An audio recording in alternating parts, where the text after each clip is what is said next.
everyone. Thank you all so much for being here. I'm going to go ahead and call the meeting to order at 6:30 p.m. on Wednesday, March 18th. It's the Montpelier-Roxbury Board of School Directors. And as we get started, I wanted to give a big note of congratulations from the board to our 7th grader, Isa Lyle Garces, for winning the state spelling bee. That is very cool. And I don't know if they still do this, but ESPN used to broadcast the National Spelling Bee, and I sure hope they do. I sure hope they still do. That would be very cool. So yes, welcome to our audience here for the meeting, and to folks online. The first order of business is public comment, and this is a chance for the board to listen and take in input and feedback about our schools and how things are going. The board does not respond during this time. It's really just our chance to have a listening session. And as we have in the past, if we have a large number of people who would like to have public comment. So let's see, can I see a show of hands of people who would like to make public comment tonight? Great, so thank you very much. And online, could we also see a show of hands of folks online? We'll see 2 or 3. Okay. We want to hear from all of you, and we also have other business that the board needs to tackle with our agenda today. So I will be imposing a 2-minute time limit for the spoken public comment. And of course, if you have more to say than those 2 minutes allow, we would love to have you submit written public comment to schoolboard@mpsvt.org, because we definitely want to hear what everybody has to say, and as well take care of the work that we have to do tonight. Think with that, the last thing I usually say at the top of public comment is, as I myself am a nervous public speaker, we also know that it takes a lot to get up in front of your peers and a very formal looking body of people here to say what you have to say. So for that, we really deeply appreciate you being here and sharing what you have to share with us, and also recognize that sometimes our voice and emotions can get the best of us, and that's totally normal. So with that, we will go ahead and invite the first person who'd like to speak to come to the front. Thank you. I will.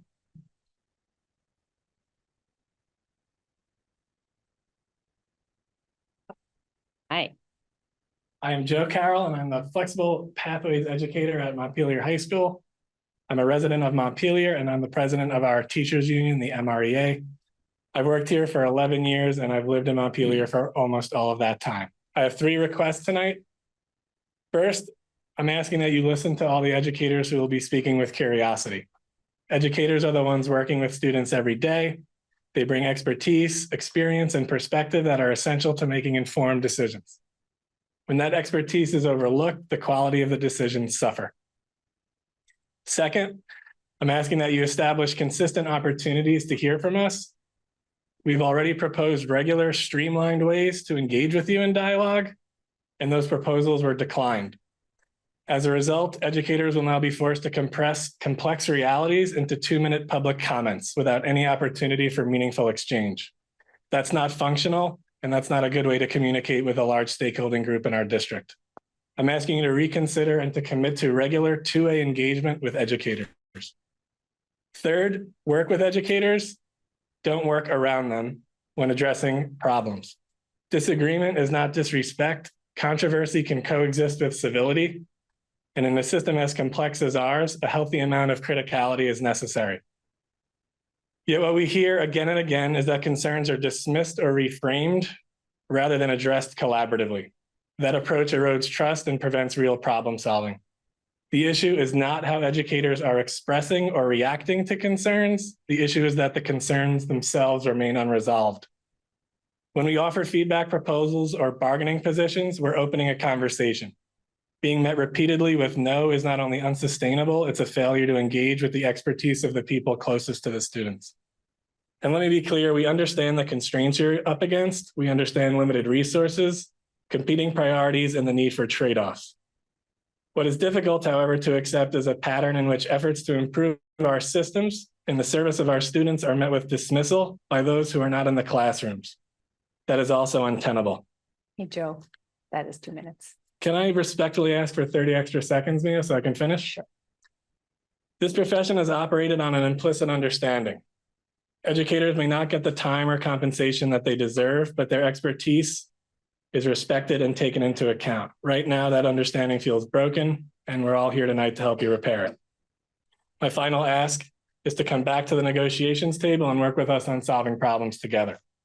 And a final process point, Mia, we have some hands online. We'd like to go to them next, if that's okay with you in the format, and then we'll continue with the in-person speakers. That works just Okay. fine. Thank you. Thank you.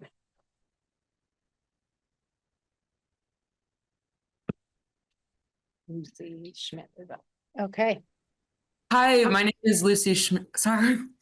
it's not you. It's not you. That's our speakers. I think we can handle that on our end. Okay. My name is Lucy Schmid, and I've worked at MHS and MSMS for the last 6 years. And I'm just letting you know that I'm here to support my colleagues and my union. And that's why I'm here tonight. Thank you. All right. Thank you, Lucy. Harry? Hi, good evening, school board members. I don't know if you can see me or not, but I'm here with my kids, so forgive the background noise. And I had prepared longer comments, so I'll just email them to you. But I'm a social studies teacher at Montpelier High School, a resident of this community, and the mother of 2 future MRPS students. I'm here to urge you to reconsider what a fair and sustainable salary schedule would look like for the educators in our district. There is a persistent misconception that K-12 educators have more time off than other professionals. Anyone who lives with an educator knows that this couldn't be further from the truth. The demands of this job extend far beyond our contractual hours. We stay late to organize our classrooms, grade after our own children go to bed, spend hours lesson planning on Sunday afternoons, and devote entire days over break to assessing student work. During the summer, we write curriculum and pursue professional development. In fact, a 2022 survey conducted by Merrimack College found that K-12 educators work an average of 54 hours per week. These are not passive hours. They are intellectually rigorous and emotionally demanding. The time we have in the summer is not a luxury. It is necessary recovery time to prevent burnout, to care for our families, and to attend to the basic responsibilities of our lives that the school year leaves little room for. When considering teacher compensation, I ask that these realities be taken fully into account. Our salaries should reflect the scope, intensity, and professional nature of the work that we do. As we know, educators across the state are underpaid, or educators at RPS are underpaid in comparison to other teachers in the region. This is true comparing educators to other professionals as well.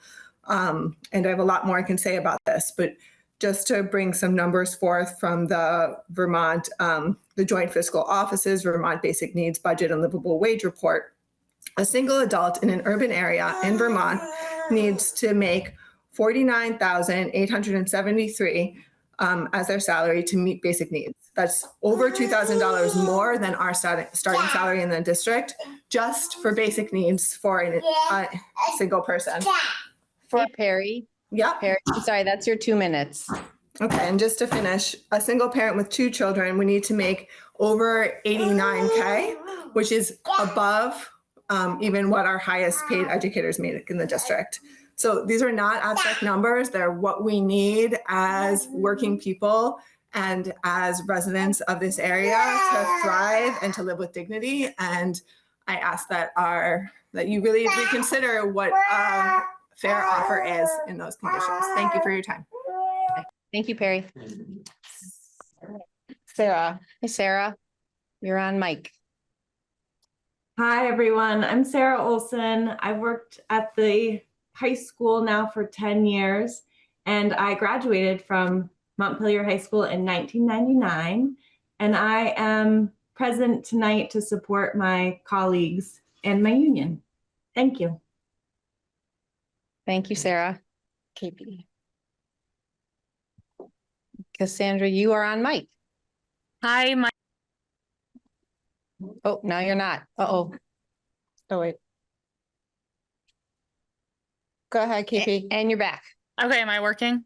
Yes, thank you. Okay. My name is Cassandra Parentoni. I've worked in the district for 4 years and I've been at MHS for 2 of those years. And I am also here tonight to support my colleagues and my union. All right, thank you, Cassandra. And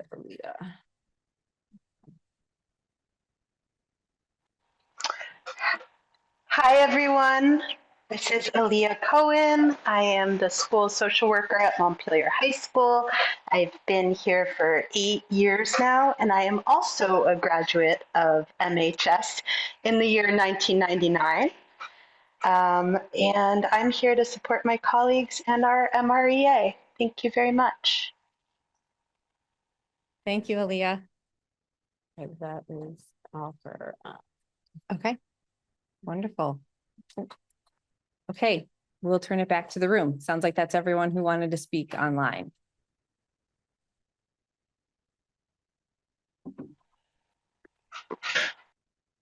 Hi. Hello, I am Chris Parker. I'm the school social worker at Union Elementary School, and I've been in that role for the past 12 years. I'm also a member of the negotiations team. I am reading a statement tonight anonymously from an elementary educator who felt more comfortable with this being read anonymously. To the members of the board, I am an elementary educator in this district. I am writing to you anonymously to speak about the reality of our work and why the current approach to negotiations is a risk to the very culture we've built. It is often noted that our district has a high retention rate and that neighboring towns facing budget crises are making difficult staff cuts. While we are grateful for the stability of our positions, retention is not the same as sustainability. Staying in a job is an act of commitment. Being supported in that job is an act of partnership. Since the pandemic, the work has changed. We are navigating a landscape of lagging social emotional skills, complex trauma, and a level of differentiation that requires us to be more than just teachers. We are stabilizers. We are doing more work in the same amount of time, often at the expense of our own well-being. When the board relies on an inaccurate accounting of our hours or declines to negotiate on working conditions, it sends a message that our professional reality is invisible to you. True professional support is an ethical imperative. When you treat us as the experts we are by offering fair compensation and robust behavioral support, you aren't just spending money. You are preventing burnout by acknowledging that the cognitive and emotional load of 2026 is higher than it was in 2019. Increasing safety, because a supported, regulated teacher is the most effective tool for a regulated, safe classroom. Fostering belonging. When teachers feel valued, that culture of respect trickles down to every student in the building. We are asking you to look beyond the spreadsheet and see the human beings who make this district run. It's not enough to simply keep your teachers, you must sustain them. Treating us with professional dignity at the negotiating table isn't just a legal obligation. It's the right thing to do for the people who spend their lives caring for our community's children. Please listen to our team, consider our proposals, and help us keep this district a place where educators can afford to thrive, not just survive. Thank you. Thank you, Chris. Good evening. My name is Christina Kane. I am here tonight as an active member of the Montpelier-Roxbury community, as a mom of a current young student at Union Elementary School, and as a member of the MRPS faculty. I have had the honor to teach visual art at UES since the fall of 2011. In my 15 years at UES, I have seen firsthand the incredible commitment of my colleagues to their students and the professional teaching craft. My own daughter has had a truly wonderful experience in her first 2 years as a learner at UES. She loves her classroom teachers and her essential arts teachers. My child feels a strong sense of belonging and excitement for learning. My husband and I are very grateful for all the ways that teachers and staff go above and beyond to make this top-notch educational experience possible for my daughter and her peers. Personally, teaching art to young people is my life's work, and I absolutely love doing it. I've put in countless hours beyond the contracted time to continually develop my art curriculum and lesson plans, display student artwork in our halls in the community, pursue professional development, plan for all school residencies and street art murals, prepare for collaborative music and art events. I regularly work in my classroom after school, work through my lunch break, take work home, come into the building on weekends, as well as school calendar breaks. I work at all hours of the day and night, often after or before my own children are asleep. I do this because I care deeply about our children and youth and because I believe that the time and energy that I and my colleagues put into our teaching matters to our students, their families, and our community. With my 19 years of teaching experience, I see this as a moment with unprecedented and complex challenges within our local school, our community, and the broader world. As a UES mom and as a teacher of all 351 students in grades K through 4, I have significant concerns about the emotional and physical safety of children and staff in our building. Here are some examples of dysregulation and aggression that I have experienced in my art classes this year at UES. Christina, I'm sorry, that was 2 minutes. I need. You can share a couple of them. I've put a lot of time in. Please look. Yeah, these behaviors are far from isolated to any one classroom, teacher, or location, and I offer this to you with the intention of painting a picture of the behaviors across the elementary school that we are experiencing. I have been kicked. I have been hit with sharp classroom resources. I have continued to teach while there's incessant loud banging on my classroom door for extended lengths of time. I have wheeled materials through a cart to another location to teach art lessons because the door to my classroom was blocked due to a crisis. On multiple occasions, I have used my body to block objects thrown at students to ensure safety. I have, on multiple occasions when student artwork was thrown across the room, I've rearranged my entire classroom to build a makeshift wall of bookshelves, storage tubs, and furniture to try to keep student artwork safe from being smashed or ripped up. I evacuated my classes to other spaces. I've come back to school late at night after my own children are asleep to clean up my classroom after such incidents so it is ready for my next day's art classes. Children's artwork on display is regularly torn off hallway walls and ripped to shreds. I have witnessed colleagues in the hall being kicked, punched, and screamed at with threats of harm and killing. Yet, every day I see teachers and staff at UES showing up with joy, love, and dedication to do their very best on behalf of all students. I believe our committed principal, Rachel Wayland, who is the 8th principal at UES since I started there and deserving of our support, has the leadership skills and the vision to guide us through all of this to a new era of emotional intelligence and regulation in our school community. My hope is that we can rise to meet this moment together with curiosity, support, and creativity. I believe our families and neighbors hold our public schools in high value, as was evidenced recently by the voters resoundingly passing the MRSB budget.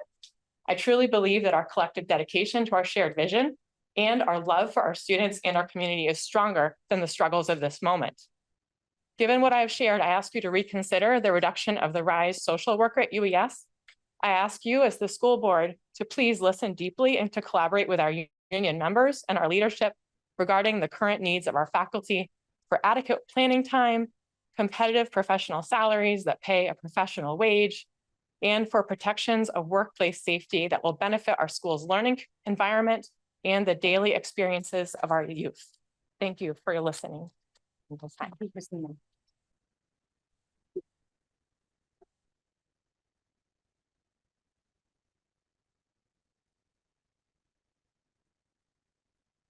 Hi, everyone. I'm Bridget Savard, French teacher at Montpelier High School. I've worked here for 7 years, and I'm also a mother of 2 MHS students. First, let me say that I love my work and I love this school, and I look forward to it every day. I want to invite you into my perspective. As teachers, we're faced with 2 clashing sets of expectations on our work. One as hourly employees, the other as professionals. On the one hand, we receive the message that our work is hourly work. For example, we're told we can't leave the building, even if a meeting is canceled. This creates fiction around what our working hours are, predicated on the idea that we don't work outside of school. It feels disrespectful to what we do.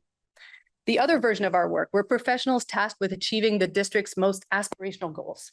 For example, from the website, it is our responsibility to build systems where students' success is not determined by luck, willpower, family dynamics, or any other mitigating factor out of our control. First, we're responsible for student success, of course, regardless of students' own willpower. The implication of that statement on our time and on our well-being are profound, and the weight of that statement is heavy on all of our shoulders. If a student fails a class, it's our responsibility. Yet, I see my colleagues striving for this goal every day. It means sitting with a student for an extra hour, reteach a math problem, discussing what's happening at home. And I cut out of the other examples for time. A rough estimate for each prep each day is around 40 to 60 minutes. So just to be ready for students, many of us have spent hours beyond the contract time each day. To be an effective teacher, even in the most basic level, requires more time than one is paid for in a day. The clash of these two expectations is often demoralizing for us. We want to be treated like the professionals we are. Here are 3 concrete changes that could speak to this. 1, offer us pay that is commensurate with our level of education, responsibility, and experience, comparable with neighboring districts. 2, trust us to do our work in or out of the building and stop using school hours as the standard for how much we work. It is not. And 3, when there is a discussion about the direction, the mission, and the priorities of the schools, we should always have a voice at that table. Thank you for your time. Thank you.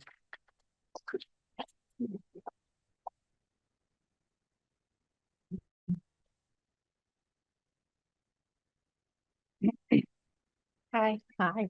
good evening. My name is Lissa Noss, and I am a school counselor at the high school. I've worked for 20 years in the district, the last 16 at the high school. Hi, and I'm Amanda Payne. I'm also a school counselor at the high school, and I've worked at the high school for the past 7 years. And the statement I'm sharing represents both of our experiences.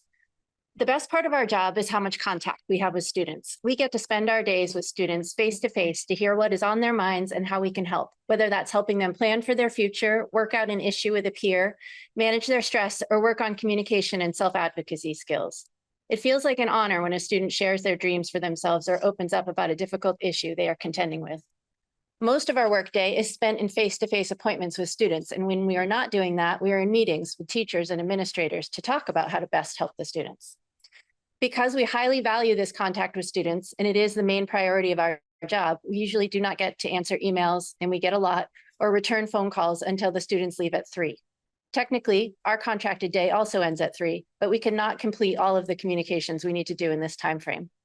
As a result, we work at home an average of 2 hours each evening, and on most weekends, we work an additional 3 to 4 hours. During college admissions recommendation letter writing season, we're putting in even more hours at home. We are responsible for writing a strong, supportive letter for every senior on our caseload applying to college, and we put a lot of time and care into crafting those letters.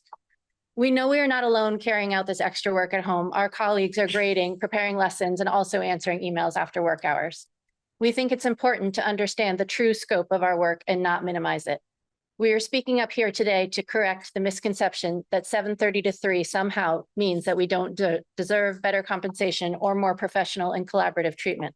We ask that our profession not be undervalued or diminished by a failure to acknowledge the large amounts of extra work we put into our jobs in order to show up prepared and engage directly with the students each day. Thank you. Thank you very much.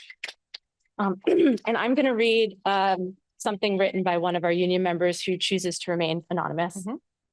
I have the best job in the world.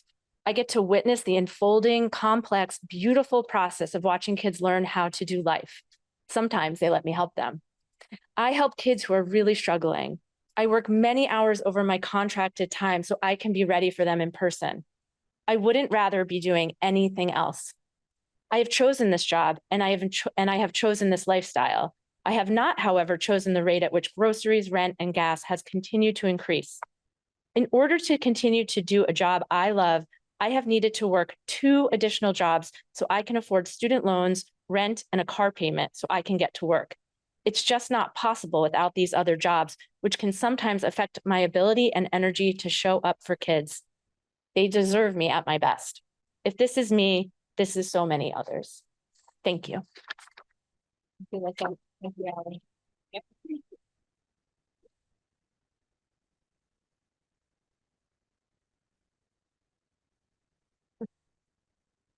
All right.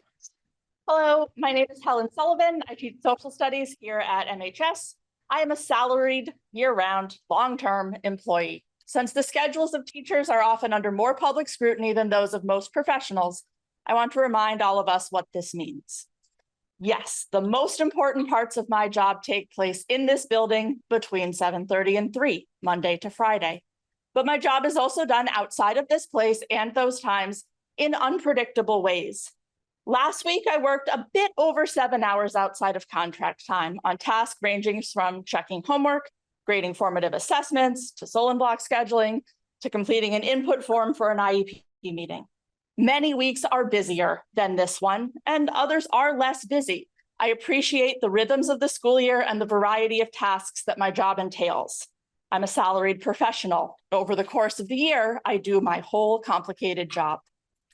I'm also a year-round employee. I do enjoy time off in the summer. I won't pretend that's not a benefit of the job, but I also reflect on the year gone by, prepare for the year to come on my own and sometimes with colleagues. I serve on committees and I engage in professional development. For example, in the past few years, I have been part of summer committee work for capstone and scheduling, social and emotional learning, and 9th grade executive functioning skills. This work is voluntary and it is paid on an hourly basis, but what I earn does not cover the cost of summer camps for my own children on these weeks. I'm on committees because personally, that's one thing it means for me to be a professional at this stage in my career. And furthermore, I am a long-term employee. My work doesn't fit neatly into one school year at a time. My colleagues and I develop curriculum one iteration at a time, adjusting each year, always trying to improve. The process of developing the new class I will teach next year began on a summer committee 2 years ago, went through our formal course proposal process this fall, and will be supported by a week-long workshop I will attend in July. Hopefully, it will continue to develop next year and for years to come. Finally, my relationships with students span the years too, whether it's the students I have in TA for 4 years or the students I teach as 9th or 10th graders who then stop by and say hi as 11th and 12th graders. Can you imagine a school that hired a new faculty each year? As school board members, you have a different job than us, but you have the responsibility to understand key attributes of our jobs in order to effectively oversee the system that we work in, and in order to negotiate with us in good faith regarding our wages, our benefits, and our working conditions. Thank you very much.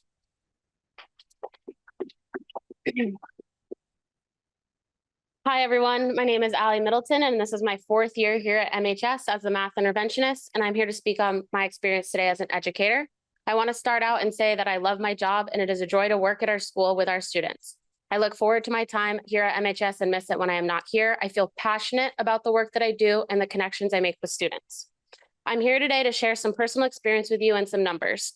There are people in this room who have talked about all of the work they do outside of contracted time. I give them my full support and echo what they have said. I'm going to offer a different perspective. Our base salary is extremely low, and as a new teacher, it is hard to make ends meet on that salary alone. In my 6 years as an educator, I've had to maintain a second job as a bartender until this year. It's very difficult to balance my teaching work with all of the hours I needed to put in at a second job. Some days it was extremely hard to come into work because of the grueling bartender schedule that I kept.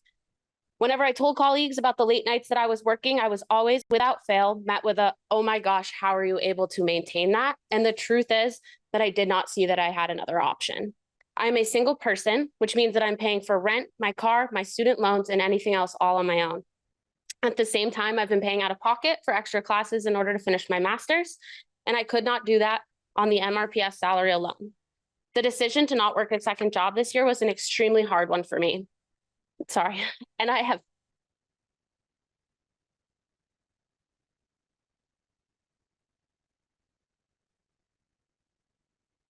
felt that struggle. I felt that struggle and worry more than ever this year. I'm going to use some data from 2024 to 2025, as that was the last time I spent a full year bartending and teaching.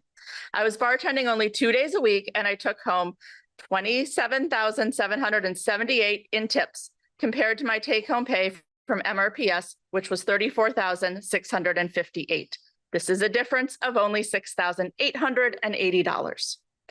I'm hoping you can see the difficulty, tension, and existential challenge of knowing that my teaching job is hugely important and worthwhile, but at the same time thinking that at a certain point, it's simply not possible from a financial standpoint, and that bartending 3 or 4 times a week would make it easier to be financially secure. I'm hoping that you understand that's why we ask for higher compensation. We don't want new teachers to calculate that it's just not a feasible profession. Again, I chose to stop working a second job this year because I'm passionate about what I do every day, and I knew that I needed to show up better for my students and for my colleagues. I love being an educator, but it's frustrating that in order to be the best version of myself, that means that I am struggling financially. Thank you for your time. Thank you. Thank you, Allie.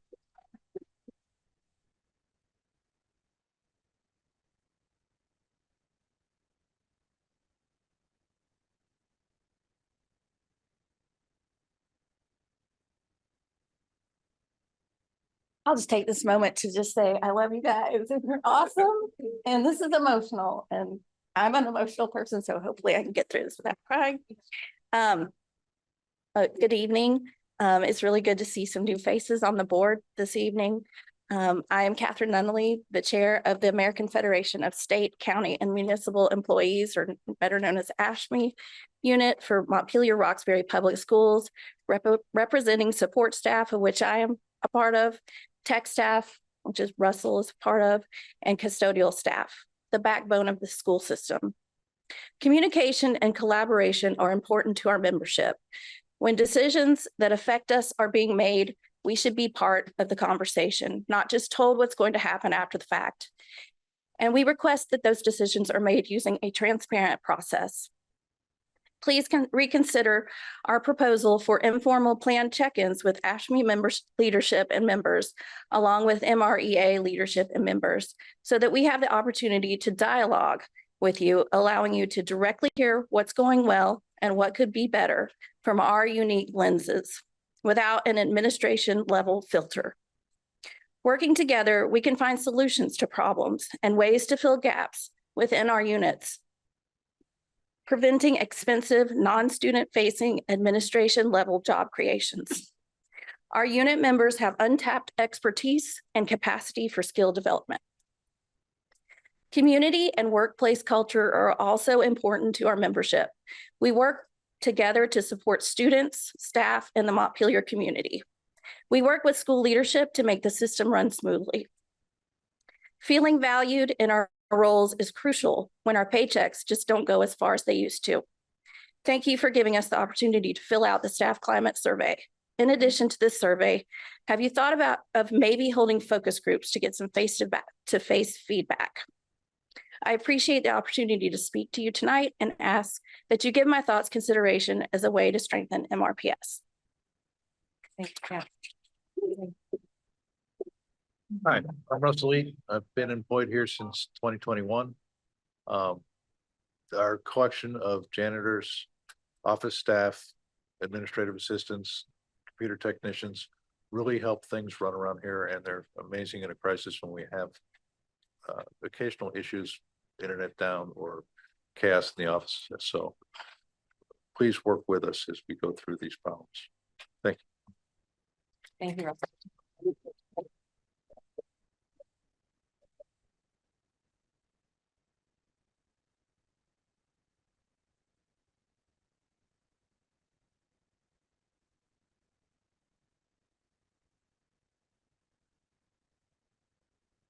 Hi, everybody. My name is Sadie Jones. This is my 4th year teaching music at MHS, and I am here as a member of the MREA. I am reading a script from one of our members who chooses to remain anonymous. I am an educator at MHS. I have 2 children, one at Montessori School and one at Berrytown Middle and Elementary School. When I overlay their 2 calendars for this school year with my own, there are 12 full days of school that one or both of my children don't have school, but I do. There are 9 early release days when one or both of my children don't have school, and I do. There are 11 days at least when my youngest child does not have aftercare and I need to take time off to pick him up. When totaled, this is equivalent to about 18.5 days that if I don't bring my child to work with me, I would have to take off. With our PTO being 15 sick days and 4 personal days, this simply does not add up. This does not even take into account actually being sick or my children being sick. I've been at MHS for 5 years, and every year for this reason, I have run out of paid time off. I know that our bargaining team has tried to work through solutions to this with their starting proposals, and I ask that you consider the leave time proposals as conversation starters that help parent educators like me figure out how to navigate how often I have to use leave for reasons beyond my control. Thank you. Thank you. Hello, I'm AJ Jackson. I teach 10th grade English here at MHS. I've been at MHS for the last 5 years, and I consider myself incredibly lucky to have found myself in this special school in such an excellent school district. I am so grateful that as a teacher, I get to contribute to such an incredible school community, and that as a resident, my children benefit from the innovative learning opportunities offered by the distinguished faculty and staff at MRPS. However, moving here also involved taking a major pay cut at a time when costs of living are constantly rising and the demands placed on teachers are only increasing, as we've heard in other comments today. While working at MHS has been a dream come true for me, it is also filled with challenges that come along with the job. I feel that we should be compensated at levels that are aligned with our peers in the region and that working conditions should be improved so that faculty and staff have more time to plan lessons, assess student work, and collaborate with each other so that we can continue to provide the highest quality education to our students. It is clear that all of us in this district have incredibly high expectations for student learning and for teacher efficacy. And I feel that this should be met with commensurate collaboration with educators to create working conditions that will allow us to continue to create these high quality educational experiences. Thank you. Thank you, AJ.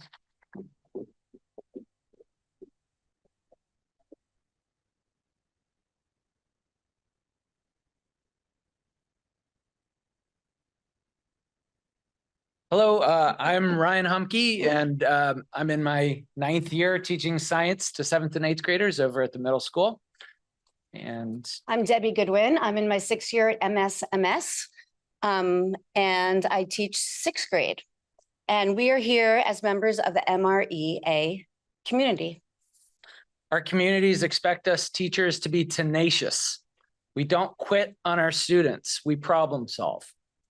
The community also expects us, both the board and the teachers, to stay in productive negotiation even when things get hard. We, the teachers, have been tenacious about staying in negotiations. The community expects us to problem solve, to work together. They expect the best of us, and we are still here, looking for a common way forward. The communities also expect competitive salaries with our neighboring districts because salary represents respect, and our communities respect educators and education as much as neighboring towns do. We are paid less, and we have settled for less for way too long. I'm grateful for the opportunity to work here, and as we settle a contract for the years ahead, I want that contract to reflect the no excuses commitment that our mission statement includes and that teachers consistently adhere to. We, your faculty, are worth investing in. Thank you. Thank you.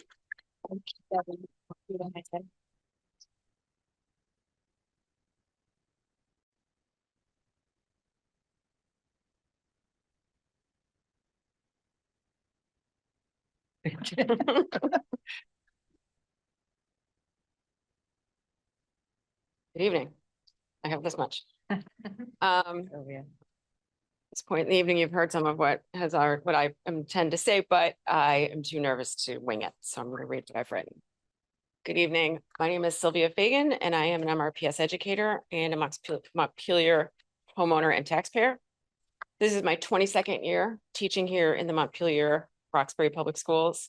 I truly love working here with these amazing people. I'm here tonight because, as you know, our contract negotiations are stalled, and I would like to share my perspective. Even with more than 2 decades here, I can't pretend to speak for the entire community, but I believe I have an understanding of what many in our community want and expect. I believe that many in our community expect that our professional educators dedicate themselves fully to their children. This includes communicating clearly, professionally, and regularly with stakeholders. This includes sticking with kids and families, even and especially when things get challenging. I think the community expects that the school board that represents them will stick with regular and professional communication during negotiations, not walk away from the table 3 negotiation cycles in a row, especially when the teacher team is willing to stay at the table and consider all of the board's proposals. I believe that many in our community expect that our professional educators will be fairly compensated when it comes to salary. I think the community expects that MRPS educators will be near the top salaries in Washington County, not 13% below the highest and 5% below the median. The community expects competitive salaries with neighboring districts because compensation represents respect, and this community respects educators and education as much as neighboring towns do. I think a lot about what 13% means for mortgage payments, rising household expenses, or my ability to buy a plane ticket to visit my aging parents in the summer instead of picking up summer work, like many of my colleagues must do. I believe our community expects their school board to understand that teachers make a year-round, full-time commitment to our craft, our professional learning, and development of our curriculum. In the summer, we take courses, refresh or rewrite our curriculum, and work on committees that advance the mission of the district. We are not seasonal or 10-month employees. Every summer, I get a little journal. This is one of them. And I keep notes with ideas for next year's courses. Sometimes it's things I hear my nieces and nephews talk about that I know I need to include to keep material relevant and interesting for my students. It could be material from a historical site or a museum. Sometimes it's big thematic ahas, and sometimes it's little tweaks to units that I've taught in the past. One year, it was a lot of questions about the Marvel Cinematic Universe. It's really fun to keep these notes. Continuing to evolve my curriculum to meet the evolving needs of young people is what keeps me going and why I enjoy coming to Montpelier High School every day. I believe my colleagues and I deserve the respect of commensurate salaries and the respect of ongoing tenacious negotiations. Thank you for your time this evening. Thank you, Sylvia.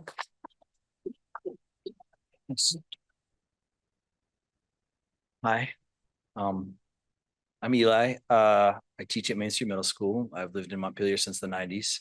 I've taught some of you. I'm speaking to you in hopes that we'll find common ground and common cause when we meet for mediation next month. Our mission statement says it's our moral imperative to ensure that any child who graduates from MRPS has a limitless future. I believe that.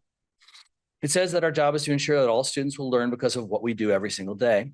It says that at MRPS, every learner will be taught by a confident, highly reflective, and continually growing educator. We do this. Our students are well above the average in SAT, AP, and standardized tests. Our graduation rate is at over 90%. People move here because of what we do. I personally brought in this year thousands of dollars of NSF and NSA money for microcontrollers, virtual cybersecurity lab that I am using with my students, your children, as we speak. Not literally right now. We're passionate and we excel. It's our brand. We're worth investing in. I think most folks don't know this, but our base pay is lower than the living wage for Washington County per the MIT living wage calculator or EPAI. Our base pay is lower than many places across Vermont. It's lower than Rutland Northeast, the Northeast Kingdom, Hartford, Mount Abe, Springfield, lots of places that are not Chittenden County. Now, our base was way lower than U32, who does pay a living wage. And right now, if I went to Barry, I'd get a raise. In fact, right now, I'd get a raise at every school I've ever worked at in Vermont, Swan, Hardwick, South Burlington, or in Middlebury, where I grew up. Our situation did not get this way overnight. We won't fix it in 1 year, but we can't keep agreeing to less when we're already at just about the bottom. This matters. Many of us work 2 or 3 jobs, struggle to pay off loans, can't save for a house, can't afford to save for our kids' education. Like that is 2 minutes. Okay.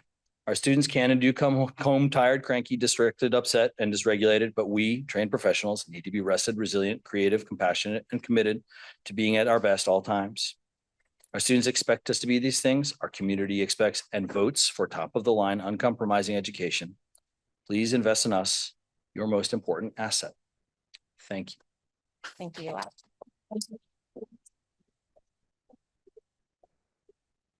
I'll end with a note that all that we have said will be sent to all of you in text copy. Okay. Thank you very much. I think that's it. Thank you. Very helpful.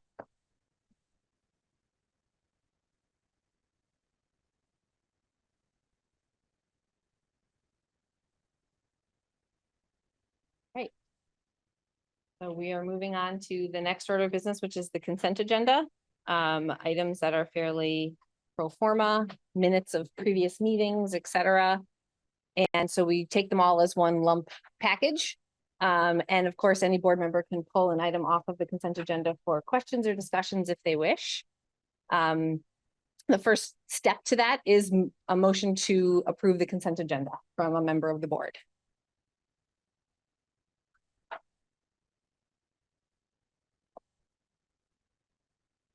To be approved the consent agenda. Thank you, Lucy. Is there a second? All right, thanks, Tim. Any discussion? I raised some questions about this just as a new board member last time and heard from Libby about kind of like on the admin level, what happens to these before we get them. I sent a question follow-up to Tim and to Mia and Libby and was asked to ask about it in person here. So I'm not sure who I'm addressing that to, but I'm asking it again. So because I'm new, as I look at this last page on the warrants, it says that we certify some school board director, 2 school board directors who sign this. I'm not sure who they are. So that's one question. Who signs this? And that we are certifying that there are good and sufficient vouchers, invoices supporting such payments. So my questions are, is this statutory language that we have to include here? If not, then is there something else that we could have there? Personally, if I'm the one that's signing this, or it's implied there, I don't know where to find as a new board member those vouchers. I, based on what Libby said, feel very comfortable that there is a process by which someone reviews them. But that's not what this says, right? This doesn't say we're aware that there's process. Right. If we looked through, and sort of said, oh, now it's 6 times the amount for paper this week than it normally is. I would like to know as a new board member, how would we easily access those invoices, even to just double check and say, that seems odd, or, someone's, got something on here that doesn't seem like it's part of the regular business. And I haven't gotten a clear answer about this language and about that process. And so I don't know if someone here knows more than the explanation that was given. But I would also just request, I think as a new board member, that there should be an abstain option in our votes. Because I would personally just abstain and say, it's fine to have more background. I think someone is looking into the answers to my questions, but as of tonight, I don't know enough about this to feel comfortable signing this in some way. So if there's more background information about that, I was asked to talk about it out loud tonight. And if not, then I would request there's an abstain option, just pending more info about what this is. Sure. I don't think that the actual language of those 2 sentences there are written in law, but I think it's just boilerplate language that does flow from the rule that the board has of oversight of finances generally. And that we have as a board decided to delegate the process of that to our business manager. And the steps are that it's in the consent agenda every meeting as a way of putting in front of the board and the community to raise questions about any individual line item. And then if it passes through the consent agenda, then it's my signature that goes on it and the treasurer's signature that goes on it. And after both of those signatures are on it, then they pay the bills. So those are the steps of the process that involve the board. I don't know if I actually answered your questions though, Ella. I'll ask for an abstain option. No, I don't. I still, I still don't think that what we understand backs up us being able to certify here that there are good and sufficient vouchers. I think I would be more comfortable with different language, and maybe I can talk with Tim or someone else about it, but I don't understand why we don't have something that says that we've delegated that authority and that we understand that there's a process and that we have easy access to flagging things, and being able to, click on a link and double spot check those things if we have concerns. So if anyone else has more information, Tim? I don't have a ton more. Go for it. I don't have a ton more information. By the way, I can just share how I viewed this coming out as a former new board member.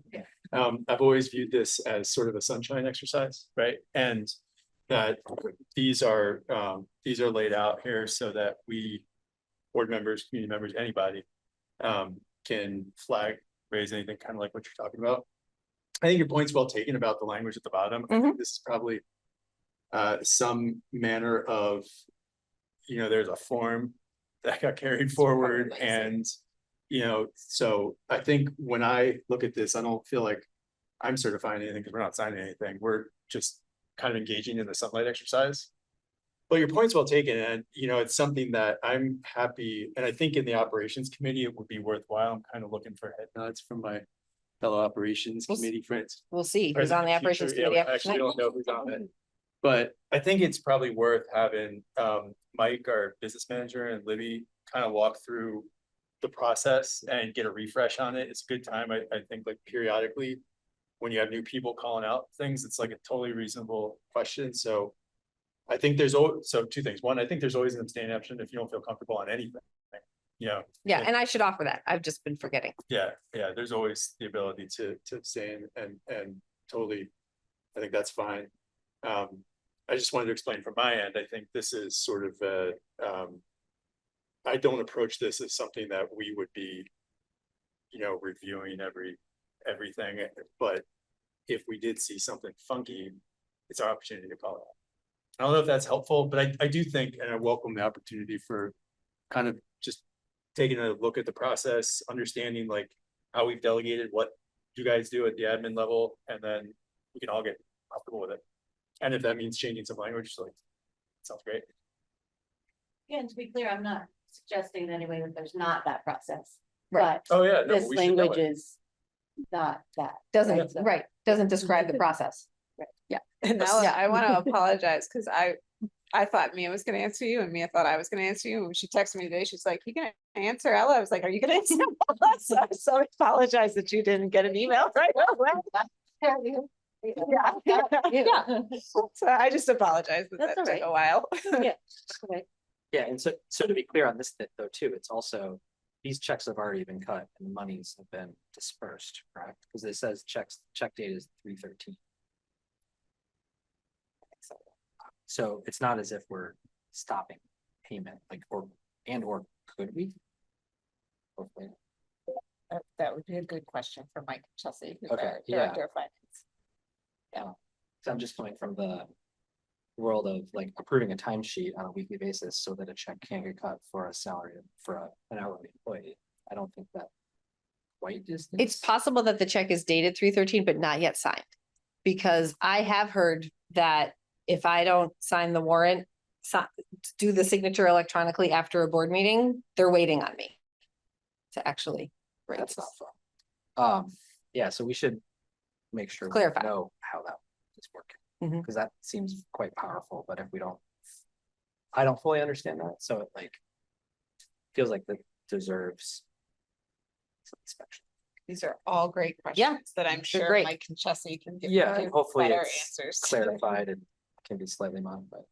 So Tim, you'll get this on the Yeah, next agenda operations for the operations committee meeting, and then you can report back after you've heard. Sounds good. And if anybody, depending on who's on it. But if folks aren't on it and have specific questions, welcome to either come and observe or send in questions in advance and we can make sure they get asked. I just want to add one thing. I think the most important thing to me is that these are accessible to the entire community, right? And so whether or not, I sign something or Mia signs, it's more important that anyone at any point can go online and can check themselves. It's pretty wild. And, In a good and way. that, like, for transparency's sake, is what I care most about. Right. Yeah, I think having the accessibility is important, but it also. Sometimes if everyone assumes anyone can look, the question is anyone looking? Tragedy. We all can, everyone's doing it, so it's everyone's responsibility, it's no one's responsibility. Yeah, and if it's something, as a new board member that we're gonna every single time, it would. Be useful to just understand what it is that we're saying every single time. Absolutely. Yeah. Great. Thanks, Ella. Yep. Any other discussion? Okay, all in favor of the consent agenda? Any opposed? Abstentions? Okay. So we've got two. I don't know if Anna, you got that. Sure she did. Okay, great. All right, thank you. Moving on to potential board action of appointing Hillary Montgomery as the school treasurer. So the district, I guess it's district treasurer, the treasurer is also the person who is part of this process as far as reviewing things. I will fully admit, I don't know exactly what the treasurer does in this process, but it is part of their job. They sign the warrant after I do, or Where he comes in to talk to Mike, yeah. yeah, so she enters the building, she has a conversation with Mike.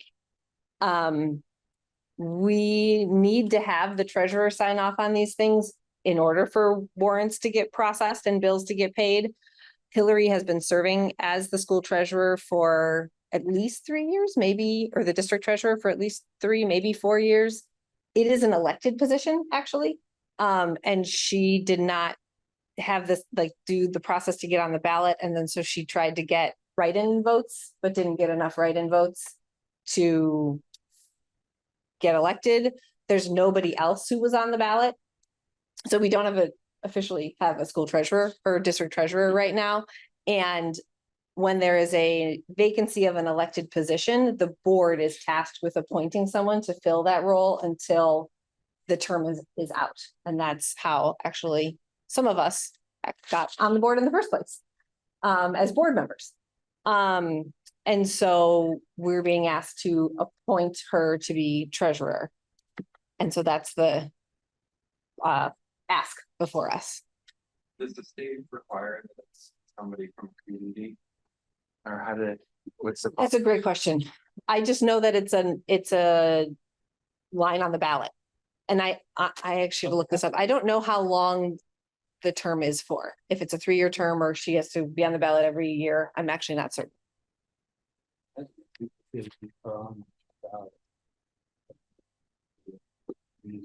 Right. I don't know, but it's not a board officer position like we did last meeting. I know that it's a different position. And I think it probably makes sense for it to be someone who's not on the board if they are somebody who's going in and doing either it's a spot check or a conversation or something with the treasurer or the CFO, so that there isn't any appearance or whatever of a conflict of interest, board signing off on warrants and board member signing off on warrants in role as treasurer. But that's just, I don't know if that's a rule, or it's just a guess I have.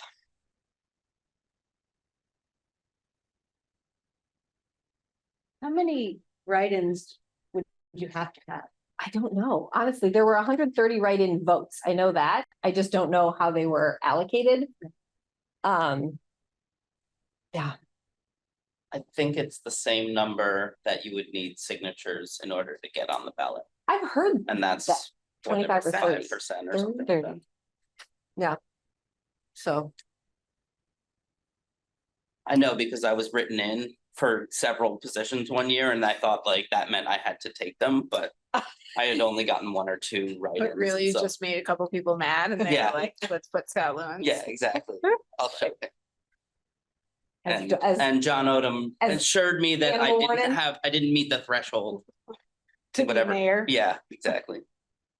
I'll catch you. Exactly. Animal warden. Justice of the peace. So, Is it potentially problematic?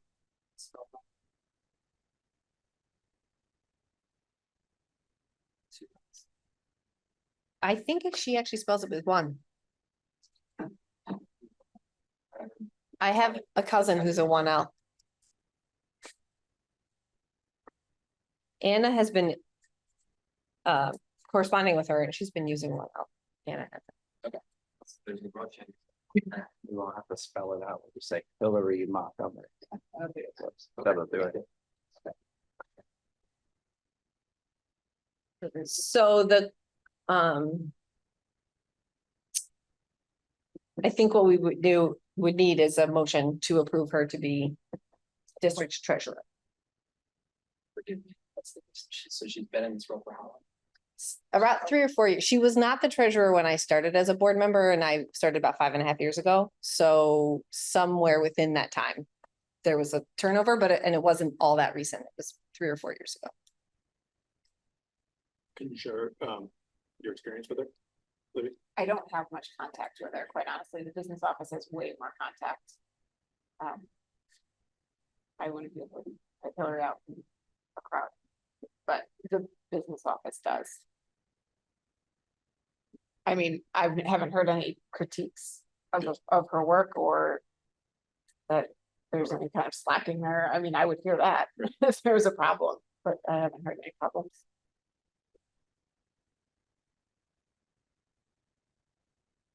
I would move the school treasurer. Is there, thank you, Jake. Is there a second? Second. Okay.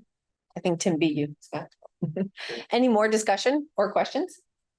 So is it a stipended similar to the board position? Is it a volunteer position? Is it a paid position?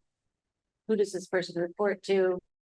Is this person asking us to? You've said we've been asked by her to appoint her. Yes.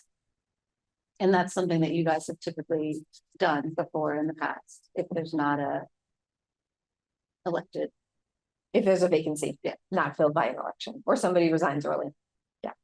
I don't know if we've done it for a treasurer. So. No, not yet. Yeah. As far as in my experience, it's been board members. I don't believe I'm asking about the stipend. about the right now. stipend. I'm asking. Yeah. Hold that question.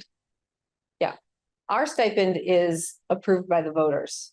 And there's nothing on the ballot that provides a stipend for the treasurer or the clerk. We also have a district clerk that was elected, Tammy Legacy. She was on the ballot. Any other questions while we're holding on to that one? For accountability, I think it would be voters, like, because as an elected position, I don't think she would be as specifically accountable to us. Or... Right. Anna says it's a 1-year term for the warning. So she needs to be on the ballot every year, or this role is on the ballot every year. A treasurer is required. So there's nobody else begging for this position. Just know that. Yeah. I'm just reading Anna's text that I've missed. No stipend on the warning, not sure. She's not sure. Yeah. And Mike hasn't gotten back to me yet. And I wrote to Sue Siklowski, the head of the VSBA. I didn't ask about a stipend. I feel like I heard it's $1,000. But my confidence in that is not 100%. Which is the same as an elected board member. But vice chair, it's 1,250 and chair, it's 1,500. So there's. She has a salary in the city report. Anna's looking now. She's wow, Anna. She's a salary in the city report. Let me tell you, people, Anna's a stalker. She does know that. She knows. Stay on her good side. Stay on her good side. Oh, how would you figure that out? With more information later on in the meeting, if you have an active. We could table the Moving. motion and move on to something else and come back to it later in the meeting. Yeah, we can table the motion. I think the person who has to table it is the person who made it. Is that right, parliamentarian? Hold on, I brought my cheat sheet. Let me. I believe that's true. If I volunteer, Great. I voluntarily table my prior motion regarding the school treasurer. Okay, Let's not forget though. so we won't forget. We're tabling it until. Next item on the agenda is the Q2 financial report. So I'm gonna kick it to you, Tim. Okay. So on this, I'm actually, now that I'm thinking, with a couple of board members, I almost wish we had Mike here for this to walk through this for the first time. Yeah, no, I didn't think about it until just now. So I'm going to do my best. And if you guys have questions, please ask them. And everyone else from the operations committee, please jump in. So big picture, quarterly, we get a quarterly financial report and it looks generally like this. What you'll find is the first page is going to have the revenues that have come in so far. The second page is going to have the expenditures that are out so far or committed. The third page is the fund balance. That page doesn't really get updated too much throughout the year because the fund balance is what the fund balance is at the end of the fiscal year. And so it kind of stays it stays as is pretty much for the whole year. I think there might be some amount that changes like on the track for what's spent to date, but other than that, like the actual fund balance is going to be set for the year. And then the last page is some information about our capital funds and some our outstanding debt and some other smaller items like food service and grant funding. So that's the format that we get. And for these quarterly reports, our process is that Mike, our business manager, and Libby kind of walk through it with us at an operations committee meeting. And then so that happened last operations committee meeting a week or two ago. And then we bring it to the board and say, here's, we kind of report on what the discussion was, what the items that were flagged are, and kind of we don't line by line it. It's just like whatever we sort of talked about in the meeting. So going to my notes from that. The bottom line from Mike, like on revenues and expenses, there's nothing of concern at this point, or as of December 31st, the end of the second quarter. Couple items to look at. He said we're not going to reach our budgeted amount for tuition. That's kind of small line there. I think it's the if you look at about handful of lines, like 5, the tuition private pay there. Pay, okay. Yeah, we were expecting to have more tuition than we are actually receiving or expecting to receive today, and that's simply because some people who were tuitioning from other districts last year moved into the district, so you don't have private pay. That is going to be more than made up for in the interest income, according to Mike. He's been investing our fund balance and some revenues from a tax anticipation note in I think a money market fund, and it's been earning, I think, prevailing interest around 4%. So we did not have that budgeted for. This first year we did a tax anticipation note. This past year, we weren't expecting to have as much revenue on hand in an account that's earning interest. So those two were sort of like things to mention, but not anything of a concern, and they're relatively modest in the scope of our budget. Said Medicaid amounts are coming in light, but that it's not material right now. That's an area of concern, not specifically how much of the Medicaid funds are coming in, but the Medicaid world he describes as really completely changing right now, and that staff is really, I think, both in MRPS and statewide, is really struggling to understand the new landscape. So it's an area that we should watch right now, but I think because of materiality, it's not particularly a concern. The only thing really noted on the expense side was there's few open positions, but generally speaking, I'm through it to see if I saw anything. I meant to mention anything again. Like a lot of this stuff is, they're just amounts, they're receivables from the state that's just going to come in, by the end of the year. So it's not something that we're terribly concerned about. So there are, I think he noted that there are a couple open positions. Maybe there's a little bit of savings to be had there. That's pretty much what we talked about. I think food service, that's one that we do expect to exceed the budget, probably by as much as, I think he said $200,000, if that was my note, $200,000. So something to watch there. And then the other thing we talked about was, as I'm sure everyone saw in the press, there's the issue with the custodian. We were asking a lot about, what financially, what did that look like to the district? But fortunately, it was pretty small dollars. It was caught early by kind of going over receipts and I think being really diligent in how He tracks his expenses and inventory.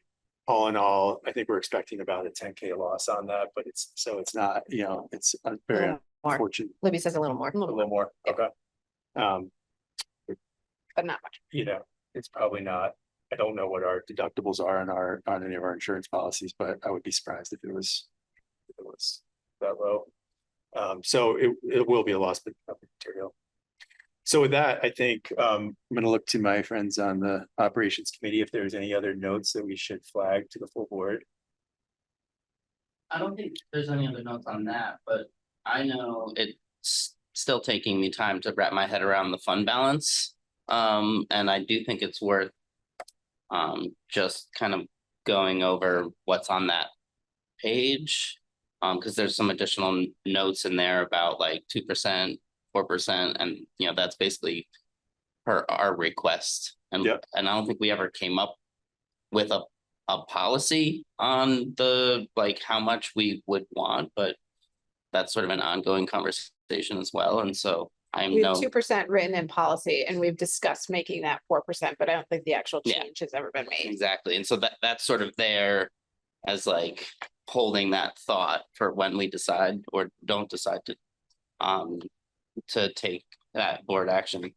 But yeah, I don't think I'm a fund balance expert, but if folks have questions about what all of those things mean, I think now's a good time to clarify.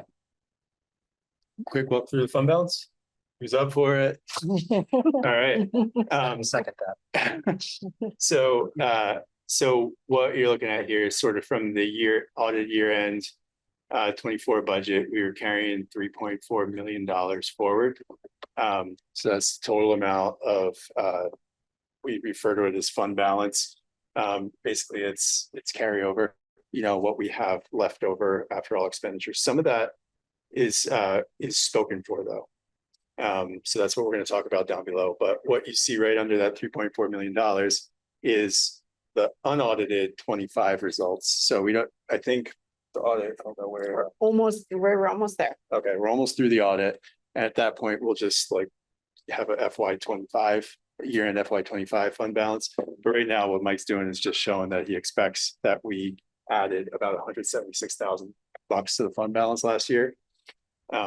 So that's just doing that piece. So last summer, now we're going to talk about how some of this is spoken for. Last summer, we decided to move $1.5 million from our fund balance into our capital fund to move forward on some primarily Windows renovations, both at UES and at MSMS. Also do some. Mike's on it. Hey, Yeah. all right. Thank God. You're doing great, Tim. You're doing great. But Mike's Awesome. So we put that 1.5 in, haven't spent it yet. We're working through that. We can give an update anytime on that project. We got one at the ops committee meeting, and we're working to identify which types of windows we want to put in. We're also doing some work on the MSMS playground, which is going to involve some soil removal and some fencing and other things to make it a more useful space and friendly with the neighbors. There was long ago, we committed some funds to the track project, about $400,000. We spent about $250 of that. So there's about $150 left that is committed, but we have not yet spent it. There might be some updates on that after December 31st. And we also, for the longest time, set aside some funds for a net zero study. Not sure if we will ever get to that, to be perfectly candid, but it's been in there and we haven't done anything with it since we've committed it. So when you put all that together, it gets us to like what we have for real after all these commitments as of the end of fiscal 25 at 1.9 million. We have a policy that says we should aspire to have at least 2% of the current budget held in fund balance at all times. It's sort of a source of working capital, working cash to pay bills, and also in case something happens and we just have an unanticipated expense we need to get after quickly.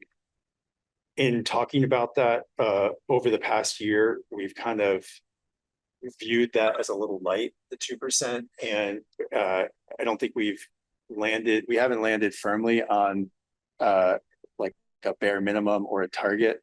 A little concerning if we were to say, it has to be this much at all times, because that would mean if something happened, we have to put in our budget all at once for the next year. So I think we're still trying to understand that. And to be honest, the legislature is taking a lot of testimony right now on fund balance practices across the state, schools across the state. That's something we've talked about a little bit in the operations committee. I think they're struggling with how schools should all use a fund balance and whether there's inconsistencies. Mike has talked before about schools that he worked at before where they really weren't carrying any kind of fund balance forward. So I think we're in a good position that we have it. I think we're in a good position that we're kind of targeting at least the 4%. So that would be, 4% of our 26 budget would be $1.3 million, in which case we still have, another 600,000 to the good over top of that.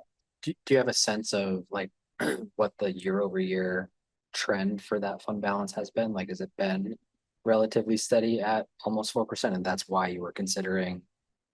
We've been well over 4% for a while. Okay. Yeah, I don't know if we've been adding every year, but I know we added a lot during COVID, right? When we had a lot of budget that, when you're not doing substitutes. doing things. Money we didn't need to spend. And then it's kind of carried forward. And so the past year, a lot of the work that the board's done is say, okay, well, we've had some longstanding capital needs. We've had a longstanding fund balance that we've been carrying forward. This is a match made in heaven. We can work these two things together and achieve some of these. So it's been a big project for the admin team, for the board, and so it's fund balance. That was helpful. Thank you. Yeah. I think you did a great job. Much better than I could have done. I think I've been replaced. I can just not need to attend anymore. Tim, that was outstanding. No. So Mike is our chief financial officer. He's new to us this year. He's phenomenal and learned our system very quickly. So Mike, we are having a conversation. Do we want to bring back Hillary? No, let's stay on the financial report, because then if board members have questions about the quarter 2 report, Mike's here to answer them. The actual, like if you have the line of this extraordinary reimbursement for special education. I don't know. If there's questions that people have about the actual quarter report. Can you remind me, it's not that food service was costing a lot more. It's this line about food service transfer. Why? Mike, can you talk about the food service transfer? Absolutely. So food service is its own fund on our books. So it's not commingled with, our teachers' expenses and everything else, right? Books, supplies. So because of that, we track all revenues and expenses out of the food service program in its own fund. We don't raise enough. We don't get reimbursed enough on a per meal basis to cover all of our costs. So the transfer in is the difference of what we have to pay out of local money to have a food service program that feeds 1,200 kids with some of the highest participation rates in the area. So Jim and his team are doing a great job, and this is what it costs to run a high quality food service program. So like when we were designing the FY26 budget, we thought that we might need to transfer 110, but it's looking more like 275. Yeah. So yep. Sorry. Go ahead. And that explains that line. And then maybe for like FY27, we've already changed it to something bigger. Yes. So to answer your question, Jake, I mean, this budget cycle, I try to bring not only revenues in line with what they should be, but also expenses. I just think it was kind of futile for me to keep doing what's been done in the past. So I revisited every line item, and that's why expenses went up by 2 million, but revenue went up by 1 million to represent what's actually happening. So yes, Food service is now loaded in the budget for 27 of what we anticipate it to be.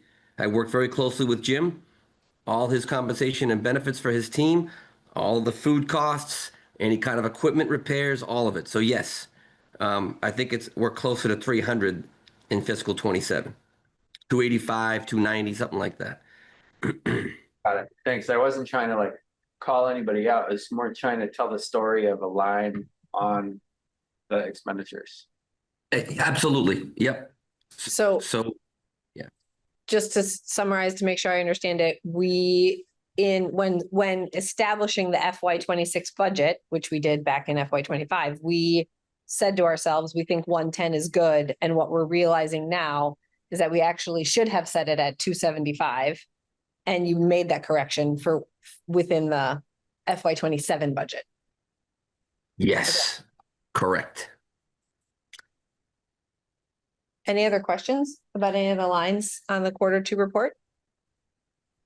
All right, so then, is there a motion to approve the quarter two financial report? Okay, thanks, Tim. Is there a second? Thanks, Scott.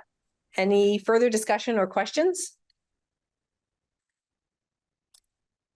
Okay, all those in favor? Aye. Aye. Any opposed? Any abstentions? Okay, all right. Just want to say, Mia, anyone can table a motion. Right. And it's non-debatable. Only the maker of the motion can withdraw the motion. Got it. Sorry, I didn't have it right at my fingertips. Parliamentarian work. Appreciate that, Scott. Well, why don't we return to the tabled, the item on the table? So I think, and Take back from the table. take back from the table. I have it in front of me. I have removed that we table it, but it doesn't have taking it off the table. Take back from the table. Take back from the table. Do we need a motion for that? Yes, it Okay. needs to be moved. Would you like to make that motion? I move that we take Jake's motion back from the table. Okay, and is there a second? Okay, thanks, Jake. All those in favor? Any opposed? We're just voting to talk about it. Yes, that's right. That's right. Yep. We're just taking it back from the table. Any abstentions on that? Okay. All right, so now the discussion of appointing Hillary Montgomery as the school treasurer. We got the answer. She has a $2,000 stipend. And it's a 1-year position, generally elected by the voters, but wasn't on the ballot, and we have no other people desiring to fulfill that role. Mike, can you quickly describe your relationship with the treasurer? And what the treasurer does? My interactions really flow through Anna when we send, I think, the warrants on a bi-weekly basis. Yeah, I don't have a lot of interaction with Miss Montgomery, but what I can tell you is things operate smoothly. The warrants go out, we get them back signed, and from a treasury perspective, from a school district perspective, the funds from the city of Montpelier and Roxbury both flow as they should. So that's really all I can say on that. Maybe she's come in and talk to Christina or Grant. Yeah, before she Mike. used to come in, but we must do it virtually now. Mhm. You know what? Maybe I can take this on and reach out and just align with expectations and responsibilities, and just to make sure that I'm not missing anything. But it's a pretty smooth operation, which is why I'm embarrassed to tell you I don't really know what's going on. That's all right, Mike. Sorry. We do have some work for the operations committee to do a review of the process of paying invoices. And I think seeing how the treasurer fits into that will be a part of what the operations committee will do. Fantastic. Yeah. All right. Any other questions or discussion about the motion on the table, which is to appoint Hillary Montgomery to be the district treasurer? All right. All those in favor? Any opposed? Any abstentions? Okay, motion passes. Thanks, everyone. Thank you, Mike. All right, thanks, Mike. Next I up. want to say thank you, Tim, for representing.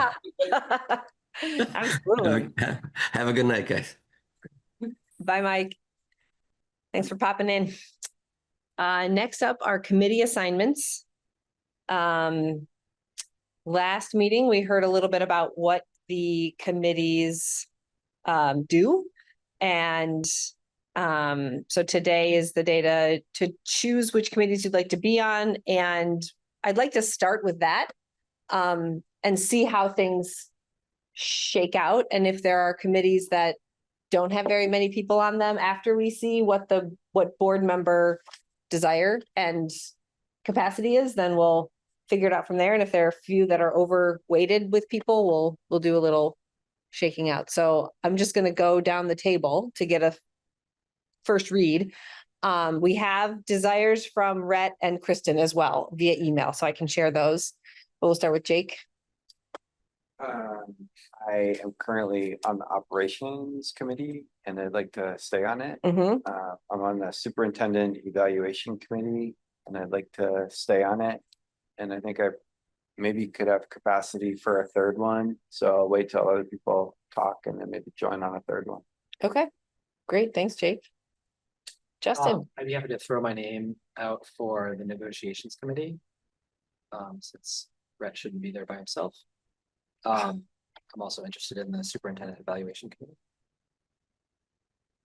Okay. And similar to Jake, depending on if there's need, we can revisit. Great, thank you. Tim?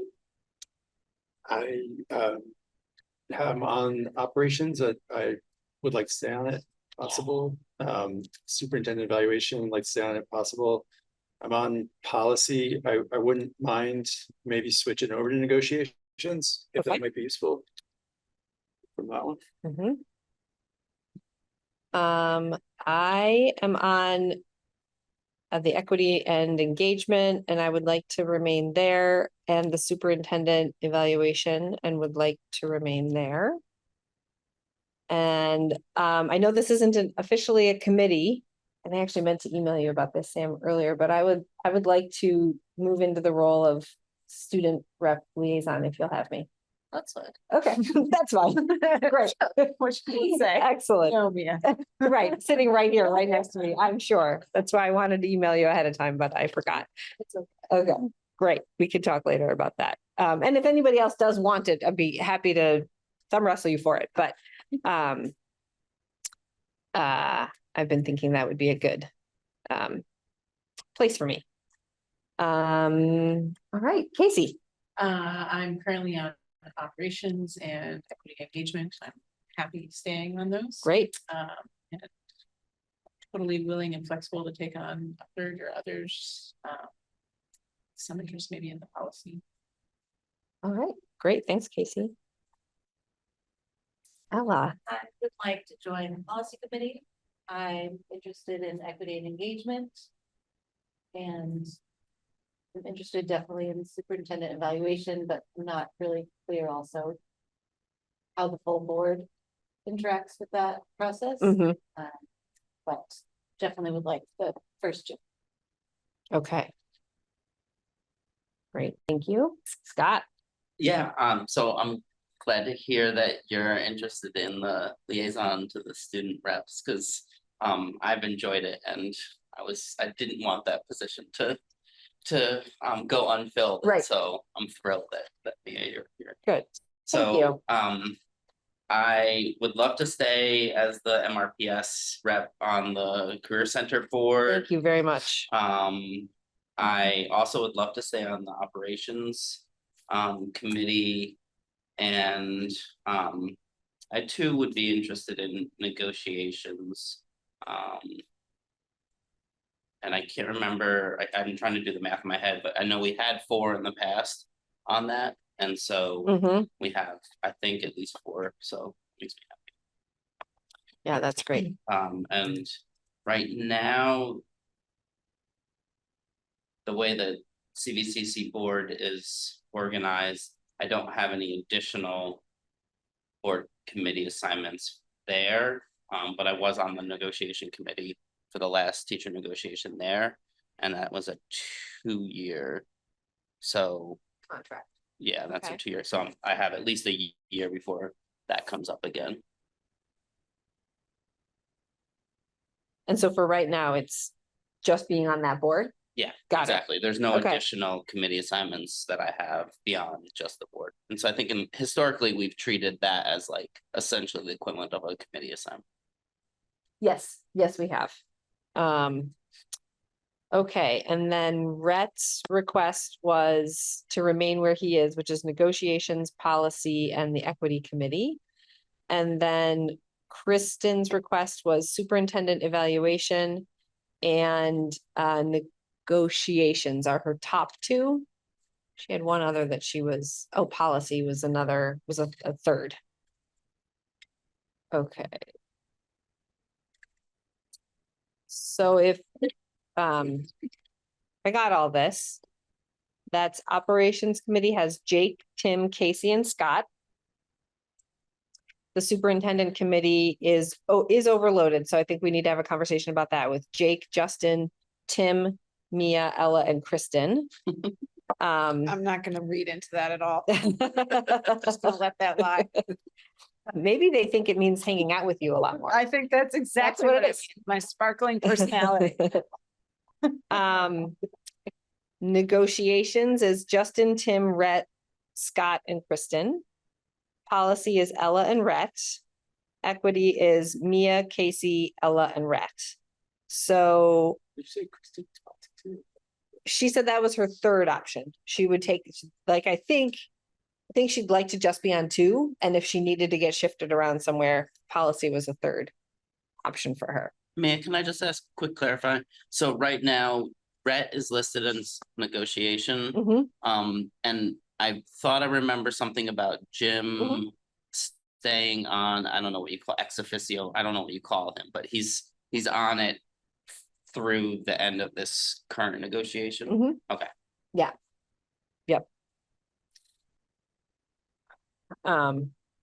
So I would like to see a third person join the policy committee if possible. So and then I do think we need to talk about having a fewer people on superintendent evaluation. And then negotiations and having 5 people. If the negotiations committee was all meeting at once, it would mean that they would be a quorum of the board, but usually you break them up having to do with So negotiations. next year, we're negotiating with AFSCME. Right. And then the year after that, well, we don't know because we don't know what the years the teachers will sign. Right. A 2-year or 3-year. Okay. That's still in the air. So, and the MRSB, the instructional assistants just said are finishing up a 3-year. So right. They won't be negotiating for a while. So yes, what we I'm try to just wondering split it is we up. don't necessarily need 5 people on negotiations. What were you I'm gonna say? happy to pull off negotiations, go back to policy. If that would Oh, go back. okay, great. That's great. Thanks, Tim. And do we need to vote to appoint Jim if he's gonna continue on past his? I don't think he's really on a committee per se, it's just helping out. Okay. Right? Like, The board can invite anybody they want to their side of Gotcha. the table, and Okay. then Rhett would be the one who signs anything, because you Gotcha. have a board member there. Yeah, is there a formal like, so that's. So each of these committees has a formal role and then supporting. Yeah, there's a chair for each committee. That was the word I could come up with. That's okay. Yes. Yeah. Yes. And I'm happy to step down off superintendent if there's already a part. Okay. Great. Is there one you'd like to go to instead? Bless you. Where would you want? Where do we want? I don't know, operations, that would have to be 5 people as well. You could go to policy if you'd like, but I'm not trying to push you anywhere. Sure. You could also just be on one committee. That's really the only, that's the requirement. Feels a little bit like cheating. The equity engagement committee will make you work anyway, whether you're on it or not, so. It's true. You could just say that's a. I will say that. Tell me more. That would give, well, Say justice. Say more. you do have a good interest in what does engagement look like with the community, so your perspective would be helpful. Oh, fair. Yeah, then let's do that. That does give us Based on my 5, email. which means that if we are all there, it's technically a quorum of the board. But I think the way that that works is we're just very clear that this is, we don't make board decisions, we just make committee decisions to recommend something to the board in our meetings. And those meetings are all warned, so. Correct. Okay, so where we're at right now is operations has Jake, Tim, Casey, and Scott. Superintendent evaluation has Jake, Tim, Mia, Ella, and Kristen. Negotiations has Justin, Rhett, Scott, and Kristen. Policy has Ella, Rhett, and Tim. And equity engagement has Mia, Casey, Ella, Rhett, Justin. And the other appointed or, officer, not officer election, but committee assignment is Scott's serving on the Central Vermont Career Center board. That this does take a motion to put all of these people on these committees. Do we have one too many on superintendent evaluation? If so, do you want me to drop off? We have 1, 2, 3, 4, 5. I think it's just the same situation as equity, which is that we wouldn't be making any. We can't make any decisions as the board. We can only be recommending things to the board. And if the board felt like, actually for that committee, we wouldn't want to have even the appearance of that committee making decisions on behalf of the board because it's oversight of the superintendent. I don't know. I'm just putting that I out can there. jump off. I think I really want to stay on ops. That's my favorite. Yep. I also wonder, several of us who are new said we'd be interested, but we didn't talk that much about that one last time. So maybe, can you talk a little bit more about what is for that committee review and then what comes to the full board? Of course. So we could understand it a little more. Sure. So the committee essentially facilitates the process, and we do that with the assistance of the Vermont School Boards Association. We hired them to run the actual, put the survey out, receive the survey, and summarize the survey. And the survey is the evaluation itself. They send it to all of Libby's direct reports, Libby, and all board members. And each one of us, every board member fills out the survey, and then the person at the VSBA takes in all of that and compiles the summary of it for us, including here's all the, it's like it's either a 4 or 5 scale rating for most things, and then with some open-ended questions. The committee works with the VSBA to kind of bring that to the full board and to work with Libby on it. So I don't remember the exact steps, but we would receive the summary from the VSBA. And I think we look at it first and ask that person questions and then say, okay, well, let's schedule an executive session of the board at the next upcoming meeting. All board members see that. And we have a discussion about what are the things that stand out to us that would then inform the superintendent's goals for the coming year. And then the committee takes that input from the board from that executive session and has a meeting with Libby to say, here's the presentation of your evaluation to you, and let's have a conversation about what your goals are for the coming year. I skipped a step at the very beginning, which is the evaluation committee is the one that facilitates the climate survey that goes out to staff, which is out right now, and takes in that data. And the committee is the one that writes the summary of the climate survey to share with board members in the community. And then board members use that climate survey summary and the raw numbers data as just sort of like background as they're looking at and answering the questions of the evaluation.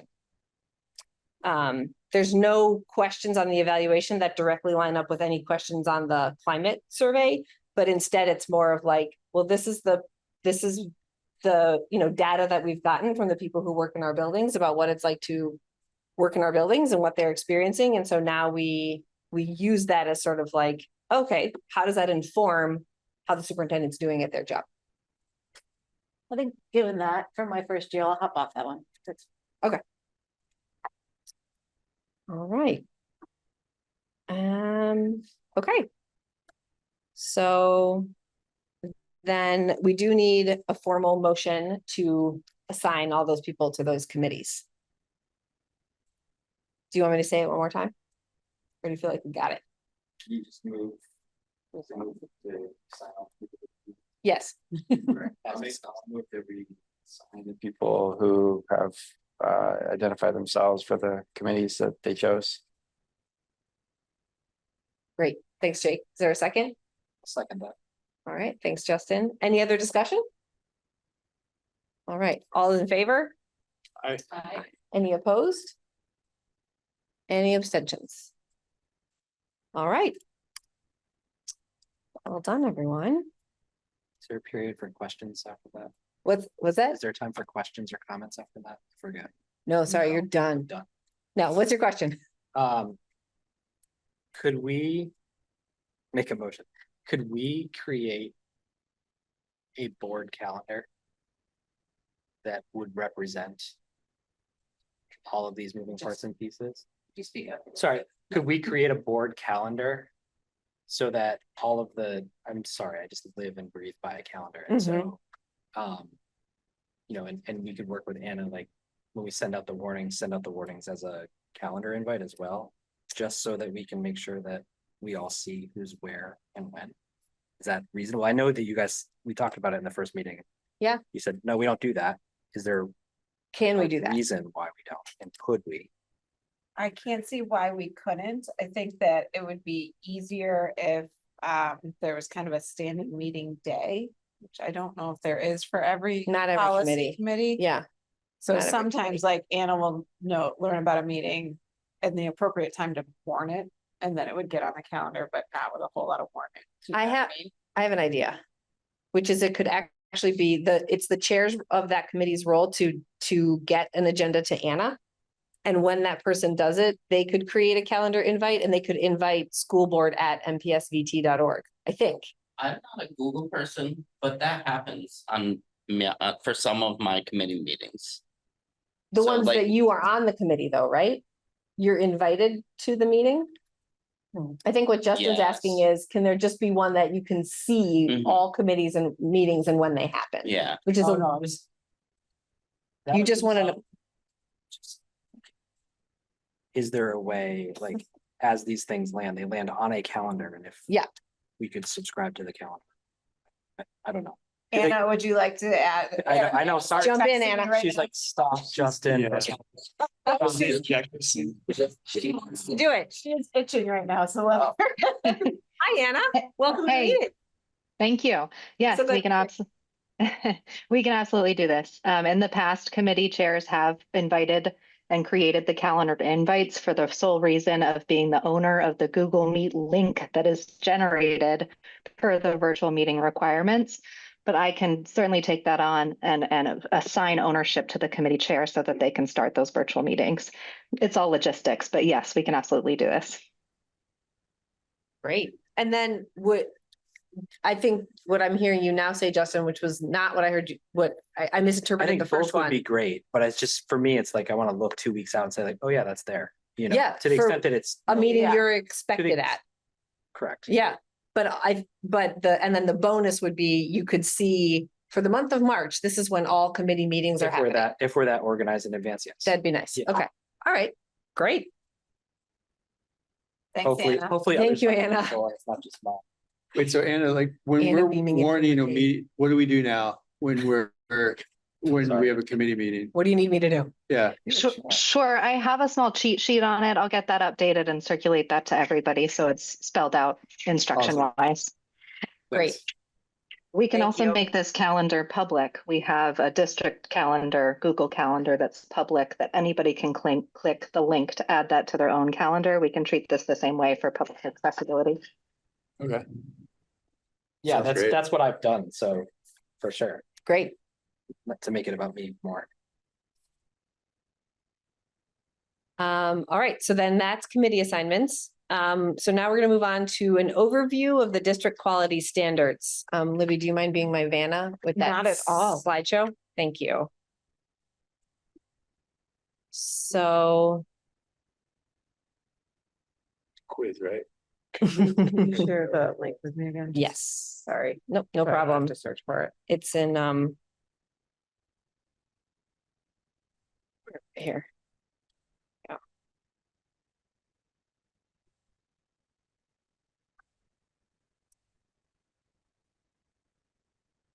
There we go.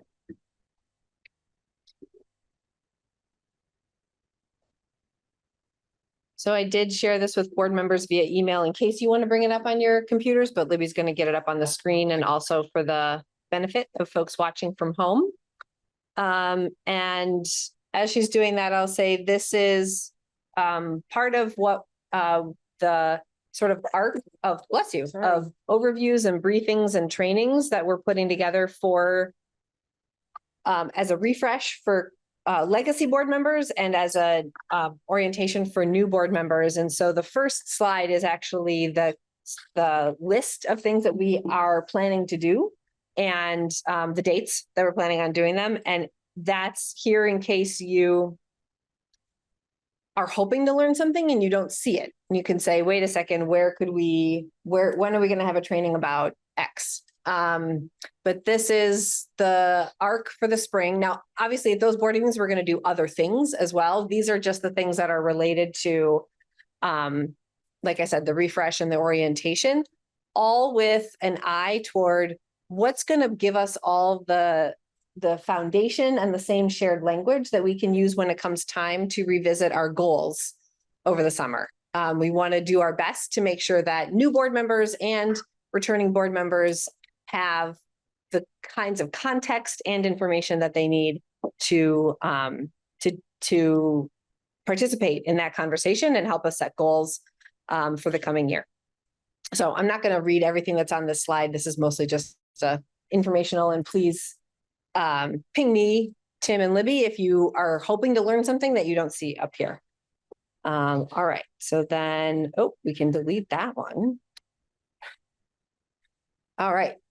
The district quality standard. So this is, next slide, please, Libby. The purpose of the district quality standards, they were, came into effect in July of last year. And so they're essentially at the state level, the state doing their best to make explicit what is expected of districts in order to operate the district and deliver education.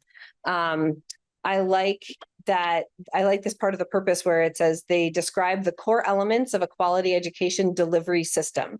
And so because the state of Vermont is the entity that has the ultimate responsibility in making sure students are educated equitably and robustly in our state, but that they delegate that responsibility to us as boards and our administration, this is their way of saying, okay, here's what's expected of you all. And so this is a pretty foundational piece of what informs and directs our work.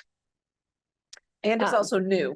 And yes, right. It arrived in July of 2025. So even returning board members maybe have not dived into the district quality standards as much as you may with other aspects of our jobs. And then this next slide is just my way of using a graphic to describe that delegation of responsibility from the state.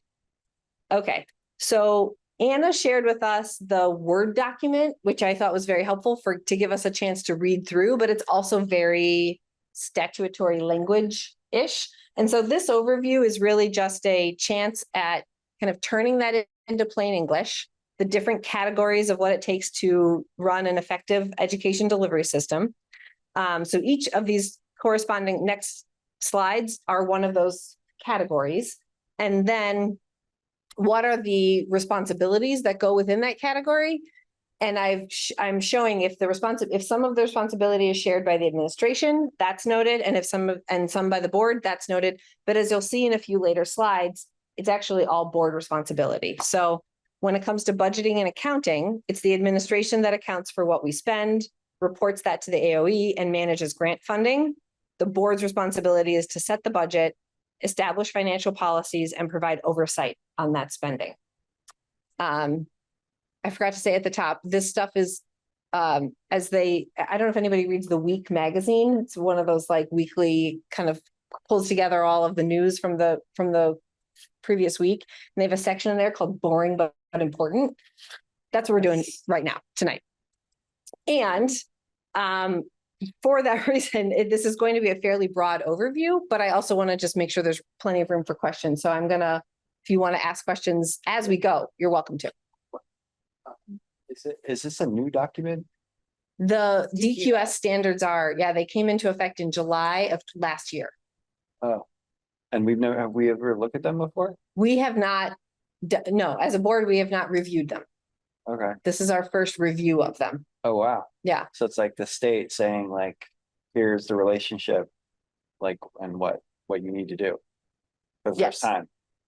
Yes, and I forgot to mention, they go kind of hand in hand with the education quality standards, which the board doesn't address board responsibility. Education quality standards are more about like, what's the quality of education look like in the classroom? Gotcha. And those also came into effect at the same time. Is that right? Those are a little earlier. A little earlier. They're a little, they've been around for a little longer. So any other questions before we move on to next slide? The next category is risk management and internal controls. So this is one where a lot of the responsibility lives with the administration, and the board's role is to set applicable policies. I should also add their oversight and monitoring, not just of the policies, but of the risk management. Personnel management, the administration holds the management of all personnel, and we set policies regarding personnel and then oversee and hold the superintendent accountable. So you can also see as we go through these slides, this is another way of sort of slicing the presentation that Libby did at the last board meeting, which is the difference, the board responsibilities and the superintendent responsibilities, and how our work lives in parallel with each other and kind of touches each other, but we don't really hold the same work. We don't intersect.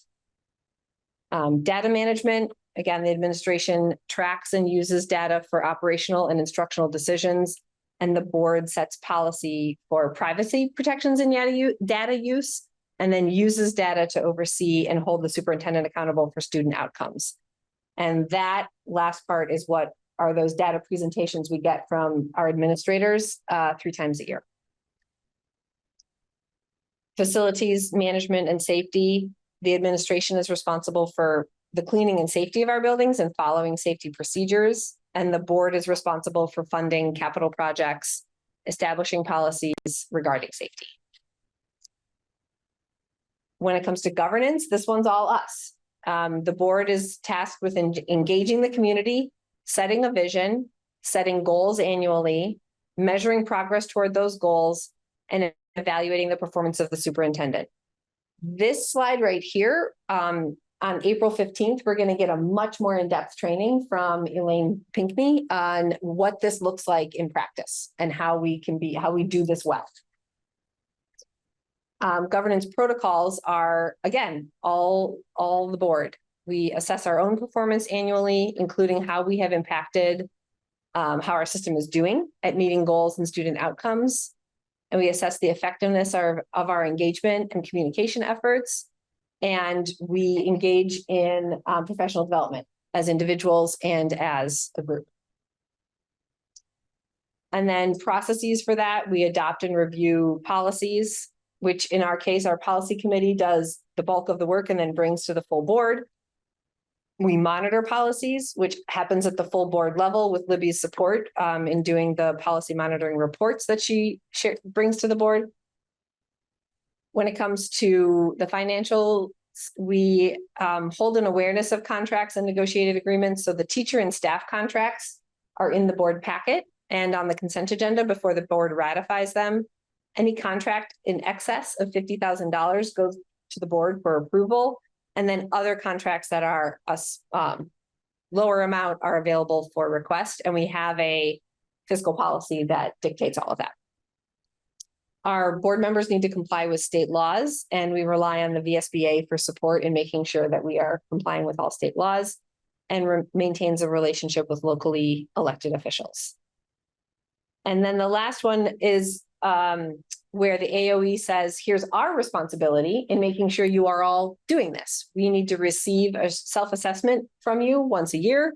And then they review, when they review that, they basically give districts a grade. And if there are districts that need more support based on self-assessment and AOE review, they give them kind of a 3-year chance to get better. And it's the AOE that is tasked with enforcing these district quality standards and ed quality standards. So that has not happened yet, just to be clear. Right. Yeah. Because they're new. That's like the big new thing. Sure. The 3-year thing you're saying hasn't happened yet? Right. Because the district quality standards haven't been around for 3 years and the ed quality standards have, however, there isn't any kind of assessment of a district. How a district is doing at meeting those ed quality standards. Not yet. I see. And then the last one is just a list of things where we are doing the implementation of the district quality standards. Even though the actual standards are new, a lot of these things are things our board has been practicing already. We have a work plan and an annual calendar. The policy committee work. We have an annual facilities report that we receive from the administration once a year, and the operations committee works with the administration on kind of an ongoing basis with that. We receive the quarterly fiscal reports from the administration. We get the student data reports 3 times a year. We have a superintendent evaluation process. We have done a self-evaluation once. This is definitely an area where we can get a lot better. And when it comes to professional development, we take advantage of the Vermont School Board Association conference in the fall, as well as webinars throughout the year. So those are just some examples of just how we're putting it into practice. Not necessarily, this is not an evaluation of how well we're doing. It's just showing how we put it into practice. Any questions about the standards and how they relate to us? Yeah, Jake. Did you see anything in there that you feel like we're not doing or we need to beef up?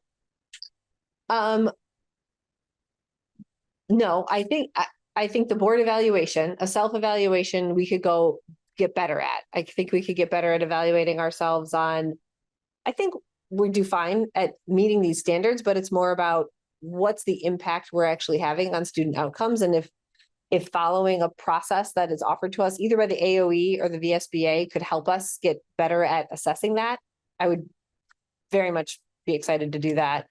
And then I think on self-evaluation, we could do a better job of once a year checking in on how we're doing at community engagement. I think we've done a good job aspiring to around community engagement, but we haven't yet really checked back in with ourselves and said, how are we actually doing at that?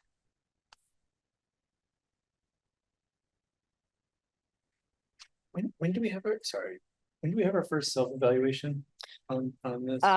It is planned for the 3rd of June, the board effectiveness assessment. Right. And then we'll submit that to AOE and they'll. I don't think that's when AOE is asking for it. It's just that we've put it on the calendar ourselves to help us with this process of getting ready to set goals for the coming year. But then when the AOE requests it, we would use that probably to say, oh yeah, we've done that. And here's how we would report our effectiveness. Great. There's not a set time to do it. Like I think we did it with CCC board, like maybe 2 meetings ago. Okay. Well, that's good to know. There's not a set time. Yeah. And it was, we had no idea what we were doing. So now it makes sense because it's the first time. Maybe I should speak for the whole board. Any other questions? For how this is laid out, is there, I guess, a standard framework or rubric that everyone's going to use so that comparing apples to apples across? Like the evaluation, you're saying? Yeah, I Yes. mean, There was a pilot rubric for DQS that Jill, me and I sat down and did. In the fall, sometime in the In the fall fall. last year. It was just a pilot, and we submitted those to the Agency of Education. And got no response, like nothing happened with it or anything like that. So I would imagine that they would try to do that each year. Yeah, and if we don't have something like that from the AOE that we can use, if we didn't want to use the pilot, for example, and we didn't have that by June, the VSBA does have its own version of this. Okay. That we can use for a self-evaluation. what was your experience with that? In Was doing it- the pilot? Yeah, I mean, Rubric. It was, told us you're doing a lot of good things. And It was fairly easy to fill out. We just Yeah. went through and it was a similar, like, does not meet, is not proficient, needing, on the way to proficiency, needs proficiency, and then exceeds. So it was, and if you take that Word document that Anna shared in the board packet, Mhm. it was essentially each one of those numbered ones. Right. And then in the grid. okay. So we looked at, we report accurate and timely data as required by the Secretary of Education. Well, that one was one that Libby answered because it's her job to report it to the Secretary of Education.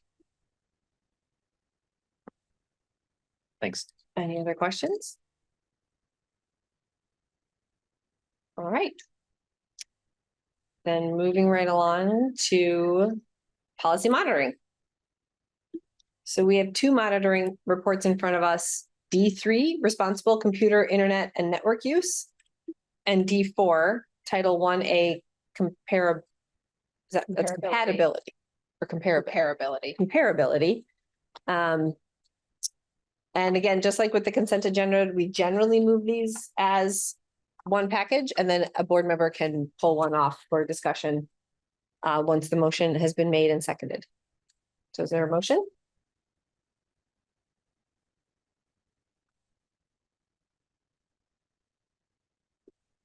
I'll make the motion when I'm done showing my orange.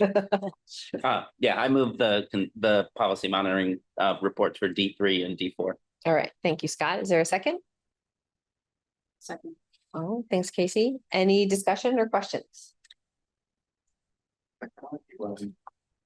Quite long. They're not usually that long. The monitoring report?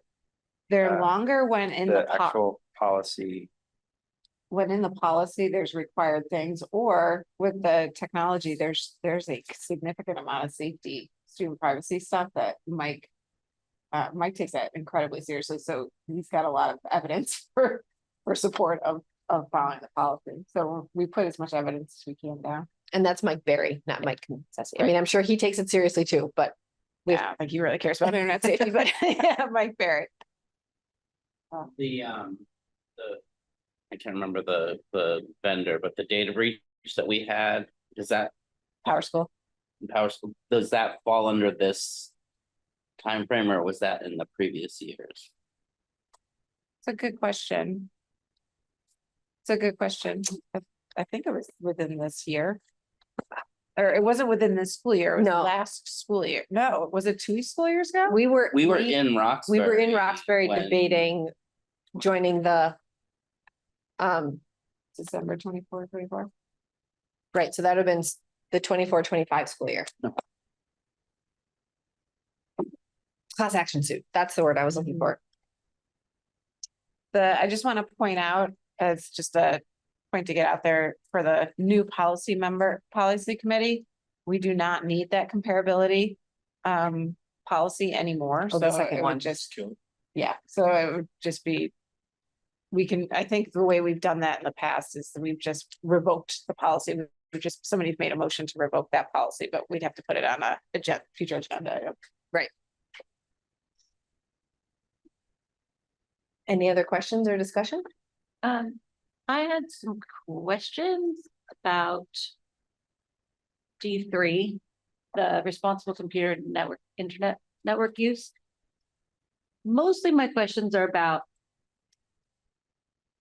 there is a lot in the introduction about equitable access, about healthy, safe, we talked about equitable, forward-looking, and then most of the reporting is about safety and legally compliant.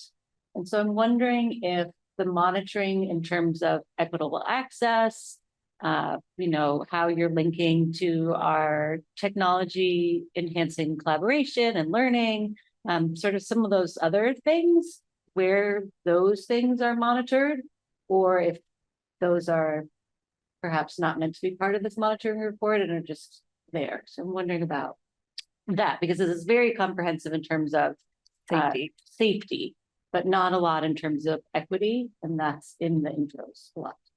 In the intro of the policy. Of your monitor. Even in your your interpretation. Got it. That is a very good point, Ella. And I think that we have, in terms of monitoring this over time, have always kind of defined the monitoring as safety and pupil privacy, and not focused as much on the equitable access and things like that. So it's not in this monitoring report. That's a really nice point for us to think about the next time we monitor this policy. So thank you for pointing that out. I can say just, you know, verbally, in terms of the digital environments, every kid has a one-to-one, you know, there's equitable access to that. It's an open system for kids. So there's no way a kid can't access internet at school. I think that we actually access and use technology use a little too much, if I put my superintendent opinion hat on, particularly in our younger grades. And we are actually tracking weekly usage by grade level right now. So there's some definite steps, and that's new this year. We haven't always done that. So all the principals get that. They're having conversations with their staff in order to try to decrease the amount of time kids are on technology. That's actually what we're focused on now, instead of increasing time on technology. And so those things would be part of the evidence that I would put in here. Yeah, those are the kinds of things I would want to look for, you know, in terms of healthy, you know, equitable access, but certainly, you know, there are some good discussions to be had. It would be interesting, I think, for us to know how you guys are considering healthy access, and how that's being monitored across grade levels. And the same, you know, how do you monitor collaboration in the technology setting, enhancement of learning, forward-looking, high quality is another one. You know, this is a lot about security, and so certainly they're not being phished and they're not accessing things they shouldn't be. But I didn't see also anything in here about kind of how are you monitoring quality? Yeah, that's a really good point. Thank you for pointing that out. Yeah.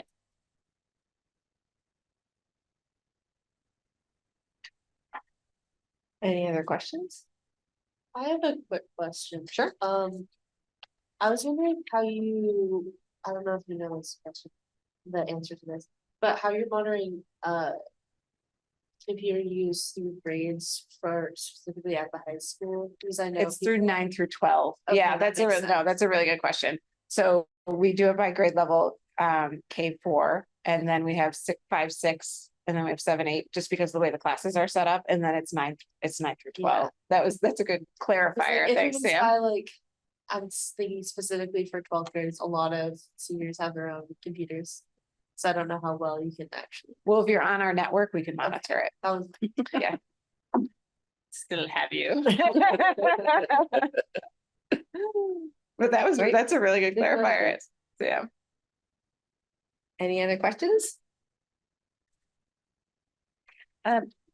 Yes, question on the updated security cameras there. As a new board member, maybe you guys have talked about the modernization to our camera systems, and security of our campuses after hours. But I wasn't sure what that looked like just from this report. And as a board member coming from Texas, I'm very interested in school security and I safety. can imagine. And with kids at US, it's still very exposed physically there. So, you know, wouldn't want you to reveal anything that would be compromise anybody's security in any way. But have we heard more about that somewhere else? Or we haven't talked about the security cameras specifically, like that particular part of security and safety at the board level. I certainly can have Tom come in and talk about it. I know enough to be dangerous, they would know details. So if that's something the board would be interested in, we could certainly talk about it more. I would be interested. I mean, I think it's important. And just a really quick piece about that, we have just recently, our camera system, particularly here, was just archaic. So we've redesigned it. We've got a new vendor to do, we have new cameras. Everybody can have access to them on their phones, so we can see it.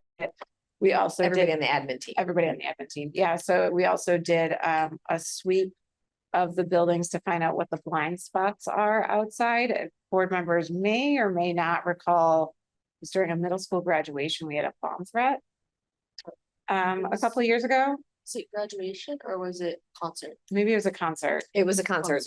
It was. And it was a couple of years ago and it was here and there, we didn't have, it was after hours, but we had lots of people in the building, but we learned through that experience that we didn't have that place covered through security cameras. So we now do. But that caused us to do an audit because our colleagues at the MPD were not safe without having that camera access. So we did an audit of where our blind spots were in all three buildings and now updated that so we don't have those blind spots anymore. So it's been a place that we've done some work fairly recently. Yeah. We can certainly have a briefing on it from Mike and Tom. Right. Any other questions on the monitor report? Okay, all those in favor of approving the monitoring reports for D3 and D4? Please signify by saying aye. Aye. Any opposed? Opposed. Okay. Any abstentions? Okay. All right. Well, thank you very much, everyone. I think that's everything. Not super business related, but I'm appointing myself the chair of the Spirit Committee. And I would like to propose, if it's okay with the board, maybe considering like a non-business, like bowling outing or something, which I'm happy to organize and send around. If I was thinking it might be fun to just new people try to get to know each other and not talk business. One committee? It's my Spirit Committee. Spirit? Yeah. You're the co-chair. Yeah. Yeah. He's like, this is past my bedtime. I can't take this. No, I'll send an email around, but I just wanted to float that out there. If folks are interested, I thought it would be a kind of fun way to, or other ideas. If anyone's got a great idea, I just thought that might be a fun way to spend an hour or two. Hang out. So figured I'd float it out here and seen something. No, I'm pursuing it. Yeah, I second that. let's do it. Maybe he's your co-chair. Yeah, right. Mia, cool. So it's late tonight and Brett's not here, neither is Jim. And I don't know if we can put an executive session on last minute, but maybe next meeting, executive session for the purposes of whatever we do. Discussing contract negotiations? Yes, that. Yes, I don't think it would be wise to do that tonight. Yes, exactly. I think it should be warned, Yes. and for us to know if we're gonna be, yeah. And I know that's what you're saying. Yes, I- exactly. We And can it's late definitely and I consider can't that. We can definitely consider that. articulate. Yeah, thanks, Scott. Yeah, thank you. All right, with that, I'll entertain a motion to adjourn. So moved. Okay, any second? Second. All right, is there And it's discussion? non-debatable. It's not debatable. All those in favor? Aye. Any opposed? Any abstentions? Okay, let's get out of here.